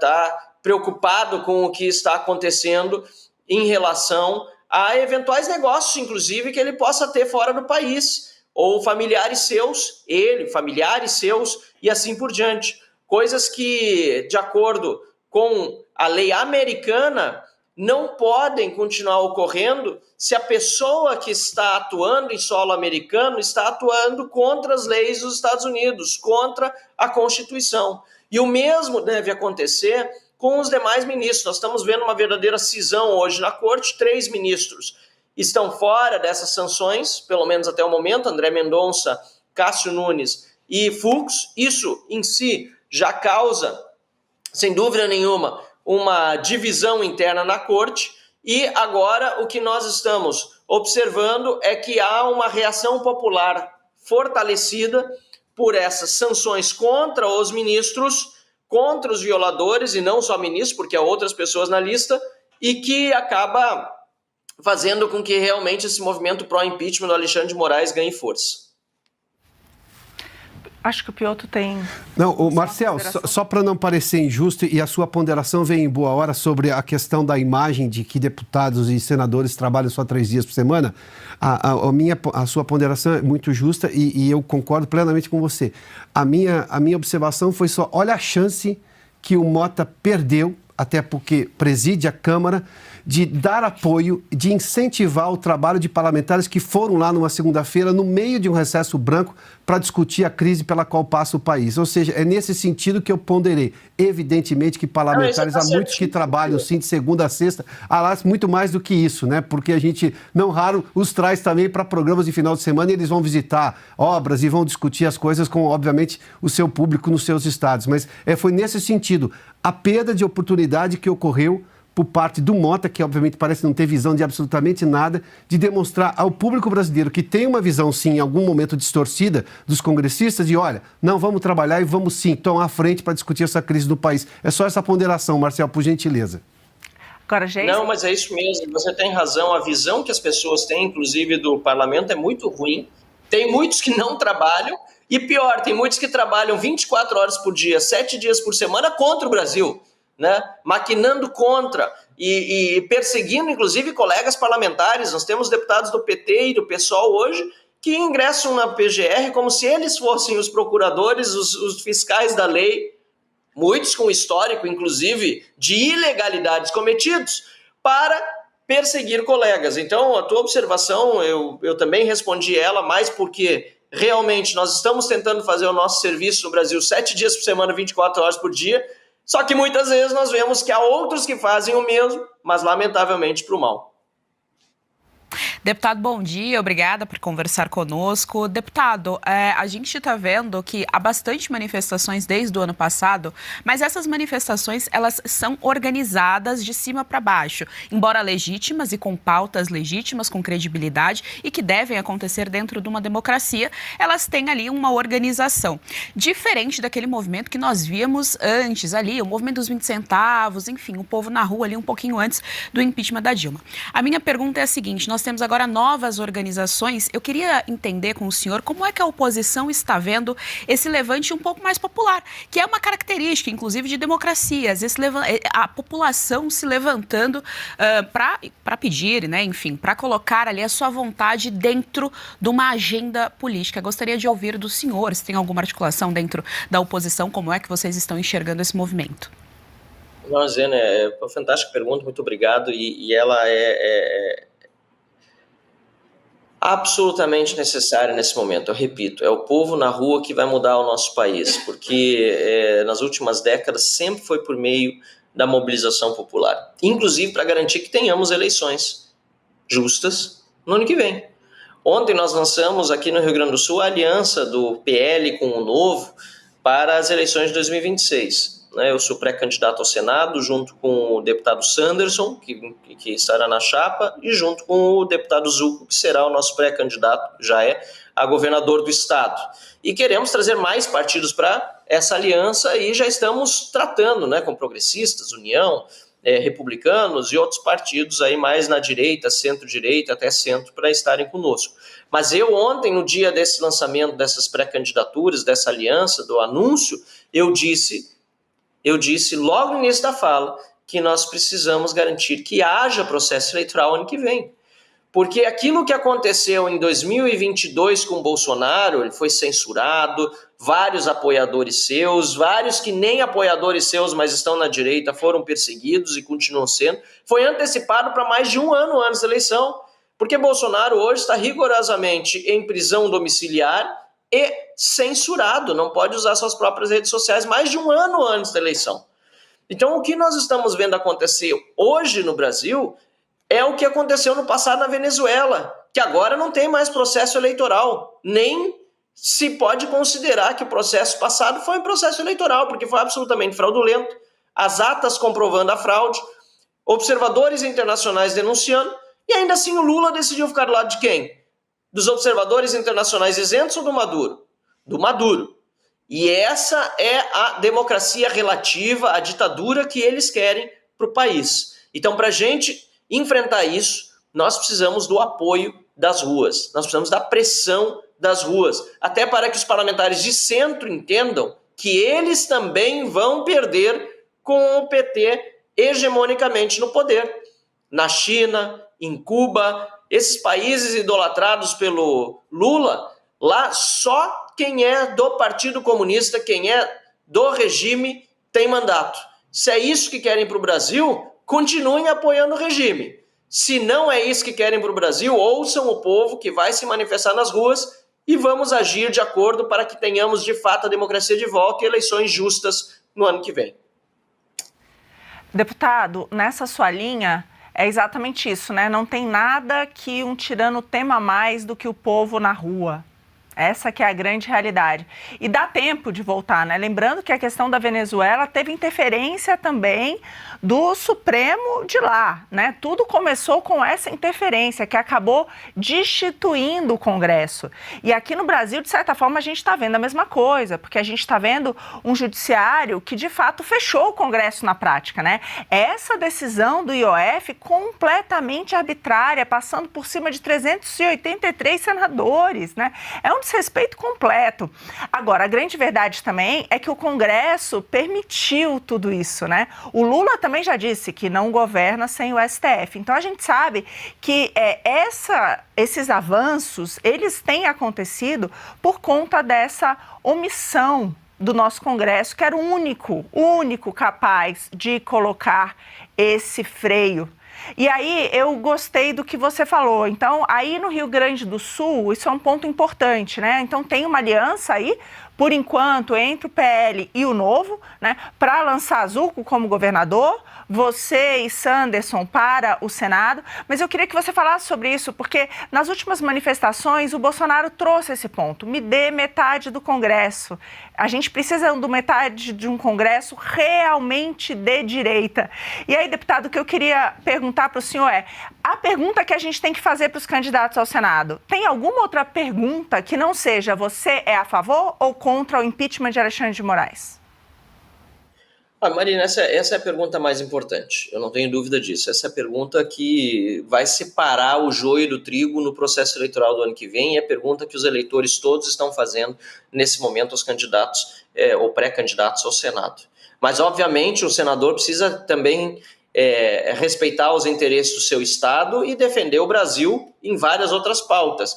E entendo que também aqui para o Rio Grande do Sul, em particular, será muito importante retomar o protagonismo gaúcho que nós perdemos depois de décadas de simplesmente negligência dos governantes em geral, né? Generalizando, mas obviamente que houve exceções, portanto, fazendo com que o Estado perdesse espaço na economia nacional e também senadores que defendam redução do tamanho do Estado, chega de burocracia e imposto, nós precisamos ter uma pauta propositiva também para o Brasil. E aqui, no Rio Grande do Sul, foi muito importante essa aliança do PL e do Novo, nesse momento, já em julho de 2025, ou seja, mais de um ano antes da eleição, porque sinaliza para o Brasil todo qual é a parceria preferencial. Nós, lá no Câmara dos Deputados, já estamos juntos. O Novo e o PL são os dois únicos partidos da oposição. Claro que às vezes tem uma pequena diferença regional ou tem algum motivo um pouco mais sério que afastam um partido do outro, mas eu entendo que essas diferenças nesse momento precisam ser colocadas de lado e esse exemplo que a gente deu no Rio Grande do Sul é um exemplo que também atrai outros partidos futuramente para uma aliança e depois na eleição uma coligação. Então esse nosso passo aqui no Rio Grande do Sul foi muito importante, até porque não é o PL que vai fazer todos os senadores que estejam na direita ou a favor do impeachment de Alexandre de Moraes, e eles sabem disso, porque já trabalham em parceria também com outros partidos em outros estados, e o Novo no Rio Grande do Sul sai na frente, junto com o PL, para dizer nós temos uma candidatura, uma pré-candidatura que está disponível, que é a minha, né, Marcel Van Hatten, para ser pré-candidato ao Senado, mas o nosso objetivo maior não é eleger apenas Marcel Van Hatten como senador, mas eleger 2 senadores de direita e por isso a parceria com o Sanderson, deputado federal, e que tem o apoio do ex-presidente Jair Bolsonaro, foi fundamental para começar já a palmilhar o estado do Rio Grande do Sul, visitar cada município e dizer, olha, a direita vai ter uma opção séria, forte e que está comprometida com o impeachment do Alexandre de Moraes quando assumir em 2027 seus mandatos, quando assumirem os seus mandatos esses 2 pré-candidatos ao Senado. Piotr? Não, é importante, o Marcel tá dizendo aí, né? Nós estamos em julho agora, ou seja, temos 1 ano e alguns meses para a eleição de outubro do ano que vem, e a aliança está muito clara. Marcel, sobretudo no Rio Grande do Sul, e nós estamos falando de propostas, as propostas que o Novo defende e que boa parte do PL defende e sempre defendeu, são muito similares. E eu acho que essa clareza, Marcel, o objetivo é esse, é dar essa clareza para o eleitor já. Ou seja, quando você falou, vamos palmilhar ali o Rio Grande do Sul, seja cidade a cidade, para falar para as pessoas, é já deixar claro exatamente quais são essas propostas, deixar claro, todas muito bem claras as propostas e conseguir esse apoio para ter esse movimento que tende a ser crescente até a eleição do ano que vem. O objetivo é essa estratégia especificamente? Sem dúvida, a gente precisa ter uma estratégia de união na direita o máximo possível. A gente não pode subestimar a capacidade dos nossos adversários, que nos tratam, aliás, como inimigos a serem eliminados. Eu costumo dizer isso já há muitos anos. O marxista, o esquerdista, não consegue enxergar no seu adversário político uma pessoa a ser vencida apenas nos argumentos e aí a eleição vai resolver e se a gente não vencer essa eleição, a gente vence na próxima, porque na democracia é preciso ter alternância de poder. Não, eles querem ficar no poder para sempre. Eles querem eliminar os seus inimigos. Eles não nos veem como adversários. Eles querem simplesmente o nosso couro, ou nos calando, ou nos prendendo, e se for necessário nos matando. Pode ver o paredão em Cuba, ou os gulags na União Soviética, ou como a China trata os seus dissidentes. Os exemplos estão aí, basta querer ver, e não ser hipócrita ou defensor desses regimes. Então, nós temos uma missão muito grande, num momento de grande tensionamento hoje nacional, de unir a direita, não só no Rio Grande do Sul, como em todo o Brasil. E essa união tem de estar, inclusive, acima de nomes, considerando, evidentemente, que hoje o nome que mais tem levado pessoas às ruas é o Bolsonaro, mas que está censurado, ilegal e injustamente, pelo Supremo Tribunal Federal. E precisamos seguir agora com os nossos princípios e com as nossas defesas, mesmo que ele esteja impossibilitado de participar, mas tornando também a sua mensagem a nossa mensagem. Então há um desafio muito grande pela frente. Eu entendo que há aí também no tabuleiro político uma indefinição para a eleição do ano que vem, com essa inelegibilidade do Bolsonaro para a presidência da República, e isso vai ter de começar a ser tratado também agora nos próximos dias, semanas, meses, para a gente poder ter uma visão unificada em relação às eleições do ano que vem. Paula? Deputado, nós estamos muito bom essa movimentação de vocês para já colocar uns nomes fortes no Senado, porque isso é de extrema importância. Porém, se não tivermos liberdade de expressão, se não pudermos nos comunicar nas redes sociais, vai ficar muito difícil essa eleição. Vimos aí que o STF mudou o entendimento do artigo 19 do Marco Civil da Internet para tentar calar o povo, mas deixou em aberto que isso ia continuar até o momento que os deputados fizessem um projeto de lei, fizessem alguma movimentação nesse sentido. Eu queria saber, em relação a isso, que é um ponto tão importante da eleição ano que vem, que é um ponto tão importante para nós, cidadãos, o que tem sido feito, as movimentações, se vocês pretendem fazer alguma lei para modificar esse entendimento e trazer liberdade para o povo novamente? Bom, nós vimos que houve uma articulação de aprovar, inclusive, o PL da Globo nos últimos dias, lá no Congresso Nacional, nos últimos dias antes do recesso. E, na minha opinião, quando decidiram pensar, ou seja, juntar o PL da Globo ao PL das fake news, que chamam de PL das fake news, mas é o PL da censura, essa decisão tomada pelo Colégio de Líderes, presidido pelo Hugo Mota, na semana anterior ao final do recesso, enterrou os projetos, minha opinião. Porque quando você junta dois projetos altamente rejeitados, o PL da Globo, que é esse que quer taxar o streaming, né?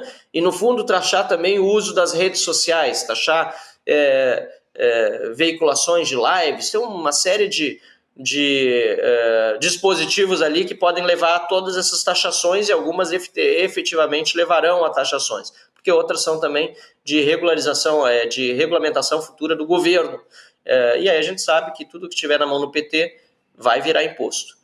Quando juntam esses dois projetos, o PL da Globo, junto com esse PL da censura, que é o 2630, juntam dois projetos altamente rejeitados, o que enterra eles, porque, nesse caso, você tem uma dupla rejeição.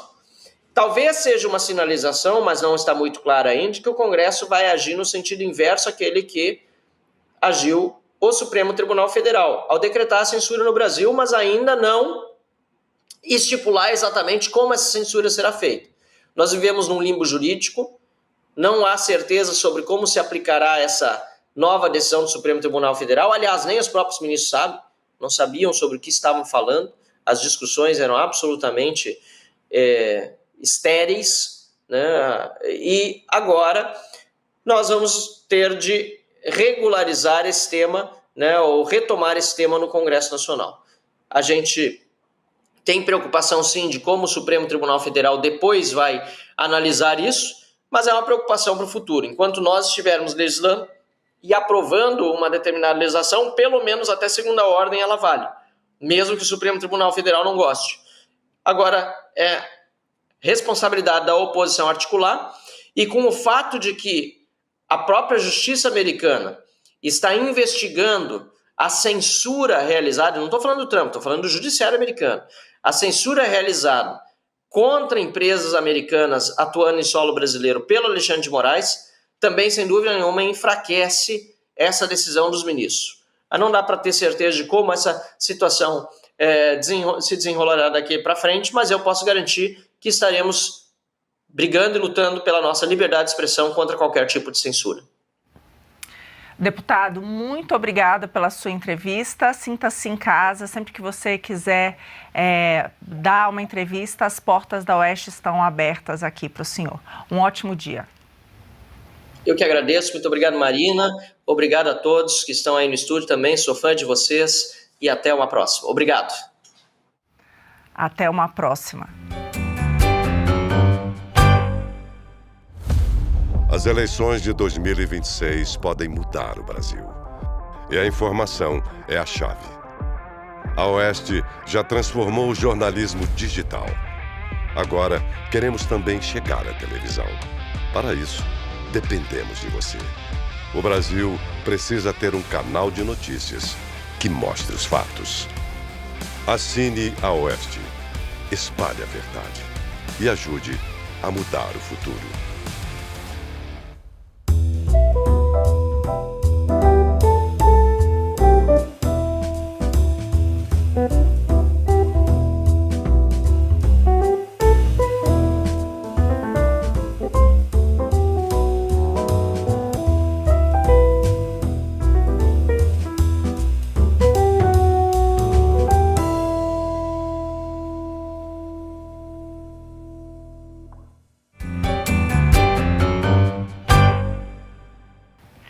Bom, temos agora muito assunto, Piotr. Vamos lá, com E aí, prazer. vai vir a Magnitsky e os Supremos vão dobrar a aposta, triplicar a aposta, multiplicar por 13, vão recuar. O que vai acontecer? Marina, vamos lá, vamos aplicar a ciência comparada. Se a gente olhar, são dois pontos de vista e são dois momentos, né? Até outro dia, se isso fosse acontecer tempos atrás, você diria eles vão dobrar a aposta, porque eles dobraram a aposta a todo momento em que foram acuados. Todas as vezes em que houve ali uma pressão, o ministro Alexandre de Moraes, sobretudo, dobrou a aposta. Mas agora nós temos duas coisas que mudam o cenário. Eu tenho hoje a data do dia 1º de agosto se aproximando. Basta dizer que tempos atrás, quando veio a carta do Donald Trump, ainda em 9 de julho para 1º de agosto, tem uma distância. Hoje é dia 24, é isso? 25 para 1º de agosto. O ambiente dentro do gabinete do Geraldo Alckmin, que é o vice-presidente e ministro da Indústria, já não é o mesmo. Até a semana passada, não, que nada, aquelas bravatas todas. Os empresários, obviamente, que têm noção de tempo, porque produzem, porque são competentes, e vou fazer de novo aqui um parênteses. Nós só vendemos para os Estados Unidos por competência, porque se fosse por preço, a China está sempre em liquidação, a Malásia está em liquidação. Os empresários que colocaram seus produtos na cadeia produtiva de suprimentos americana é porque conseguiram fazer com competência. E claro que ele está preocupado com isso, ele tem empregos, ele tem boleto para pagar, essa gente trabalha. Não estou falando da redoma de Brasília, não, estou falando de gente que trabalha. Do governo federal, dessa loucura ideológica deles. Aí eu tenho uma pressão muito grande porque os empresários chegaram no gabinete do Alckmin e disseram o seguinte, olha, 1º de agosto é 1º de agosto, ninguém muda o calendário. E não há nenhum sinal de que o governo Trump vai recuar porque ele já disse quais são as condições naquela carta, que a gente conversava há pouco aqui. Nós temos um problema de descalabro institucional brasileiro hoje, que o Marcel fez menção com muita propriedade. Você não tem democracia no Brasil, nós temos um regime de exceção. O Marcel estava citando uma coisa que é muito importante, Marina, veja só. Nós temos hoje um receio, e esse receio é justificável, de termos problemas nas eleições do ano que vem. De você calar um lado, como aconteceu em 2022, convenhamos. Aquilo não foi exatamente uma eleição, como, por exemplo, as anteriores. Foi completamente diferente. Se chegamos a esse ponto, óbvio que essas pressões aumentaram, parece que você tem um aumento dessa pressão mais qualificada. A carta do presidente Michel Temer, eu vi que muita gente teve uma outra visão. A minha visão foi, no primeiro momento que eu recebi a assessoria do próprio Michel Temer, me enviou na noite anterior, não ontem, estou falando de quarta-feira, estava no final do Sem Filtro, não deu tempo da gente levar, discutimos ontem. O Michel Temer começa falando sim em pacificação, em respeito e tudo mais, e ele diz, começa primeiro dentro de casa, depois vamos lá. Para um constitucionalista como Michel Temer, ele está falando a respeito à Constituição, porque ele sabe. Agora, depois ele faz um aceno na carta, olha, é um absurdo tirar os vistos dos ministros, as alíquotas todas que estão sendo impostas pelo governo americano, claro. Para quem quer negociar e quem quer ser negociador, não dá para ficar chutando canela em todo mundo. Você faz acenos para todo mundo vir à mesa. Ou seja, você tem hoje personagens que você não tinha. Alguns ainda nos bastidores, estou falando dos empresários, e não me refiro à CNI, estou falando das federações das indústrias dos estados que estão, porque vivem o chão de fábrica, estão preocupados, e aí você tem uma alteração. Isso pode mudar o comportamento do Supremo? A gente não sabe. A questão da lei Magnitsky, especificamente, e a gente imaginava que essa seria a primeira medida, porque pega no CPF do abusador, do CPF de quem está indo completamente contra a democracia. A gente imaginava que viria isso primeiro antes das sanções. A lógica das sanções tarifárias do governo americano é uma prática para o mundo inteiro. Não quer dizer que não vá avançar para questões do CPF. Esse foi o entendimento do governo americano. Tanto que o governo brasileiro comemorou uma melhora das pesquisas em relação à imagem do Lula, e convenhamos, né, Marina sabe disso também, o PT, quanto pior, melhor. E se ele vai vender a ideia de que, olha, eu sou o salvador do Brasil, e se isso sustentá-lo de alguma maneira até o ano que vem, as favas com os escrúpulos. A esquerda nunca teve escrúpulo nenhum, ela está preocupada com o projeto de poder. Só que está muito longe da eleição do ano que vem. Essa pesquisa ela precisa se sustentar nas próximas. O governo não tem o que entregar, porque daqui a pouco vai voltar de novo o escândalo do INSS, daqui a pouco vai voltar o déficit fiscal, daqui a pouco vai voltar a incompetência e por aí vai. Então nós temos hoje alguns personagens que não tínhamos tempos atrás. E temos fatos novos. Dois, sobretudo, a possibilidade da lei Magnitsky e, mais que isso, o 1º de agosto, que não vai mudar de data, é 1º de agosto e pronto. Daí que a gente vai entender se esse governo realmente está preocupado com a soberania. Soberania brasileira é essa de poder trabalhar e produzir. Isso é soberania brasileira. É de poder negociar com o mundo inteiro. Tem um número muito claro, 350 ou em torno disso, bilhões de dólares foram investidos pelas empresas americanas no Brasil nos últimos 10 anos. A China investiu 60 e pouco, alguma coisa, 56. Comparável, né? Exato. Mas qual é a lógica brasileira? A gente quer negociar com todo mundo, como os americanos querem negociar com todo mundo. Mas é isso que está sendo colocado em risco. Porque quem disse que os chineses vão manter esse investimento em algum momento? Bom, não. O Brasil não é soberania querer negociar com todo mundo. Agora, Se você tem hoje um descalabro institucional e você afronta a sua própria Constituição, acabando com os direitos e garantias individuais, os direitos civis e garantias individuais, a começar da liberdade de expressão e por aí a liberdade de fazer negócio, isso é uma afronta à soberania que vem do próprio governo brasileiro, que não quer reconhecer, porque se reconhecer, abre negociação com os americanos. Só terminando isso, né, já diria o pai do conservadorismo e do liberalismo, Adam Smith. Não existe riqueza das nações se antes você não garantir os valores morais, individuais, a liberdade individual. Então, isso é fundamental. Não tem essa história de livre comércio, de qualquer tipo de prosperidade, seguramente, se você não garantir a liberdade de expressão, né, a liberdade política, tudo isso que está sendo violado. É a mãe de todas as liberdades. Exatamente. Então, o pai do liberalismo e do conservadorismo, dos dois, já dizia isso, né, Piotr? Agora, Paula Camacho. Piotr, parece que a gente está com uma situação tanto econômica quanto política desastrosa aí. E o presidente Lula está dando truco, falando 6, apostando contra os Estados Unidos ainda. Então, aparentemente, a negociação não vai vir.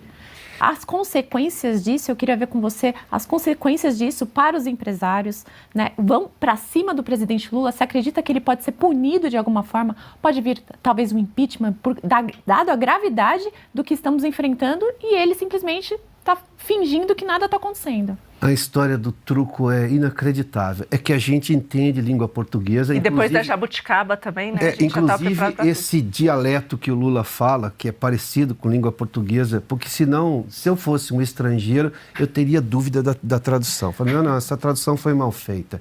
É impossível que um chefe de Estado e chefe de governo de um país do tamanho do Brasil, que já tinha falado do jabuticaba, do vamos levar para uma mesa de boteco para resolver a questão da invasão da Ucrânia, e agora vou dar um truco de 6. Eu confesso, eu não sei jogar truco, porque eu não entendo muito desses jogos, mas óbvio que eu entendi a comparação que ele fez. Do que ele está falando? Você falou dos empresários. Semana passada vocês tinham me convidado para vir aqui, eu estava na Federação das Indústrias de Santa Catarina fazendo uma palestra, mudei completamente a palestra por tudo que aconteceu. Eu ouvi ali histórias de empresários que começaram, empresas que têm menos de 20 anos, saíram do nada e hoje são fornecedoras para a cadeia produtiva americana. De novo, você não entra numa cadeia de suprimentos nos Estados Unidos, da indústria americana ou de qualquer outra indústria se você não for competente. Preço só não conta. Preço só, de novo, a Malásia e a China estão sempre em oferta, está em liquidação. Eles vão arranjar um produtinho para você. Não, é que o seu produto atende à demanda que você tem ali na sua cadeia. Esse empresário, um deles, porque são vários, porque Santa Catarina é um estado que hoje tem muita produção industrial, é o que mais exporta para os Estados Unidos, estou falando de manufaturados, produto com valor agregado, que é o sonho de um país que a gente já é extremamente competente no agronegócio e a gente não vai deixar de ser, porque o agronegócio brasileiro não é commodity como se imaginava nos anos 70, é produto de alta tecnologia, tanto que a gente vai ser o único a conseguir atender a demanda por alimentos no mundo. Na maior parte, a oferta tem que vir do Brasil para atender. Posso fazer só um parênteses rapidinho? Isso aqui é um dado oficial. Há um estudo da FAO e da OCDE que o FDA americano assinou embaixo. O Roberto Rodrigues fala disso com muita frequência. O mundo precisa crescer em produção de alimentos, para se ter uma ideia, 20% até os próximos 10 anos. 40% desses 20% tem que vir do Brasil, porque ninguém consegue crescer a produção tanto assim. Isso demonstra o tamanho estratégico do Brasil e a competência nossa. Veja o quanto que o mundo, não somente os Estados Unidos, os europeus estão preocupados. A gente viu a declaração da OTAN em relação à questão da Rússia. O mundo está preocupado com isso, porque se você não tiver oferta de alimentos, você vai ter guerra. E imagina só a posição americana, que hoje é quem garante a paz militar, via militar no mundo, porque são eles que têm essa capacidade. Quem tem acho que eles têm 11 porta-aviões. Quem tem esse tipo de estrutura? Ninguém. Nem os chineses têm. E os chineses também não têm essa visão geopolítica global. Eles têm ali o cercadinho que eles cuidam. Os americanos não. Se você tiver mais guerra, você aumenta o gasto americano. Ou seja, e guerra, convenhamos, todo mundo quer evitar. Os sensatos, pelo menos, eu suponho. Tanto que o que fez o presidente americano agora foi tentar reduzir o problema. Obviamente que isso não está resolvido por completo, mas a questão do Irã com Israel. Vamos adiante, volta à questão industrial. Você tem empresas brasileiras que cresceram por competência própria. Porque se a gente olhar para o ambiente, não é bom. Carga tributária altíssima, a oferta de mão de obra desqualificada, porque a educação brasileira falhou fragorosamente nisso. Eu tenho um problema gigantesco ainda para pagar imposto nesse país, com um regulamento ruim. A reforma tributária não melhorou essa situação como se imaginava que poderia fazer. Ou seja, apesar disso, nós crescemos. Veja só, esse é o Brasil que deu certo. É exatamente isso que o Lula, achando que vai dar truco, essas bravatas, essa coisa de baixíssimo nível, está colocando em risco. Faz sentido? Não faz, tanto que a gente está vendo, justamente volto ao meu comentário anterior, de mais personagens entrando nessa discussão. E isso é muito bom, como também, possivelmente, novas medidas que venham dos Estados Unidos. O Brasil é estratégico para o mundo hoje, felizmente. Se não fosse, a gente teria virado uma Venezuela ontem, ou antes de ontem, ou talvez na semana passada. Como você já sabe, a nossa meta é alcançar 120 mil assinantes para tornar possível essa nova fase da Revista Oeste. E você pode fazer parte disso assinando agora a revista. É rápido e fácil. A assinatura pode ser feita com pagamento em até 8 vezes sem juros. Fale com a nossa equipe pelo WhatsApp 11 94 239 9799 ou acesse o site revistaoeste.com. Venha ser você também o nosso patrão. Mas vamos terminar isso aqui numa nota positiva, vai, Piotr. Tem solução? Eu sei que a situação tá difícil, mas tem solução? Tem, sim. E este não é o primeiro desafio pelo qual passamos como país. É que a dor contemporânea é que dói mais. Quando você corta o dedo hoje, dói mais do que o braço que você quebrou há 10 anos, porque você já não sente mais nada. Essa é a nossa vez de fazer. E como os que nos antecederam fizeram, eles foram às ruas. O que eu diria às pessoas, e elas me perguntam nas ruas, às vezes quando me reconhecem e me param, olha, você tem que fazer mais do que você já fez.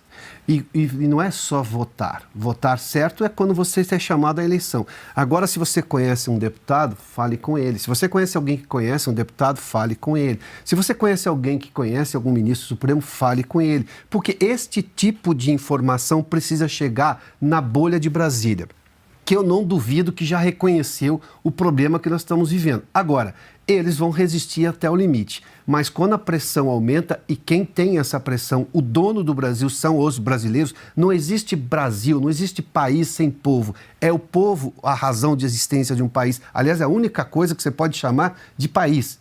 É exatamente um conglomerado de pessoas com as mesmas identidades. É esse tipo de coisa que precisa acontecer.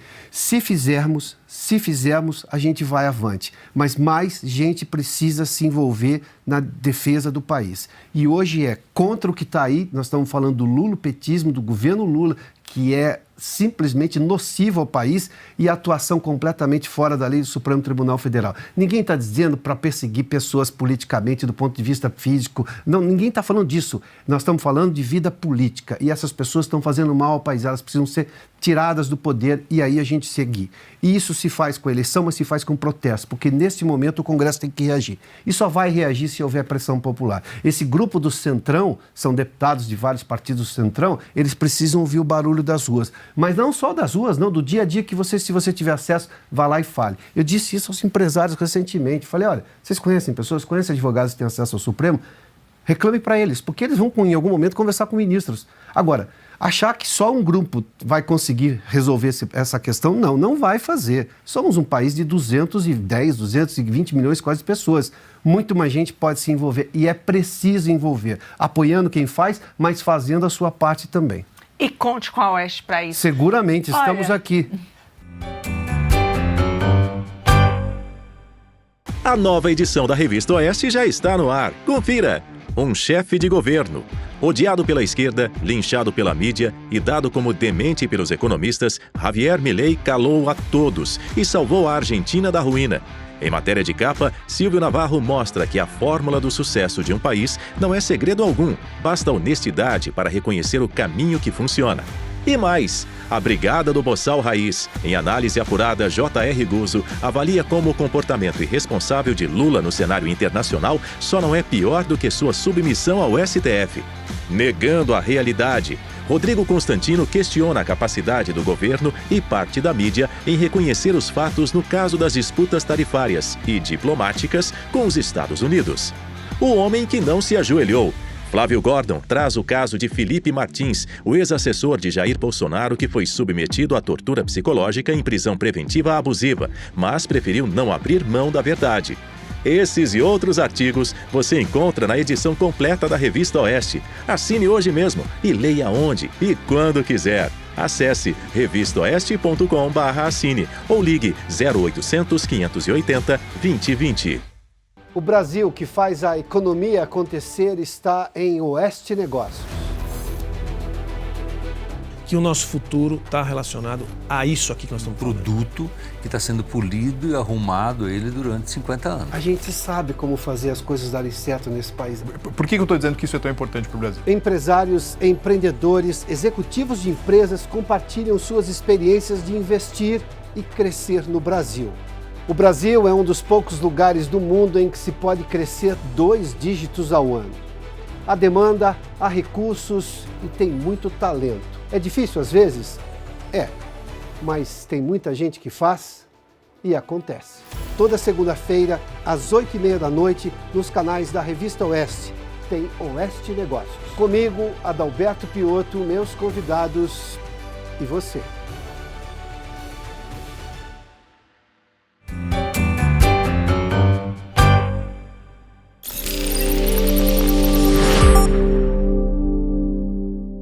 Essa edição especial de Oeste com Elas fica por aqui. Muito obrigada pela sua companhia e até a próxima!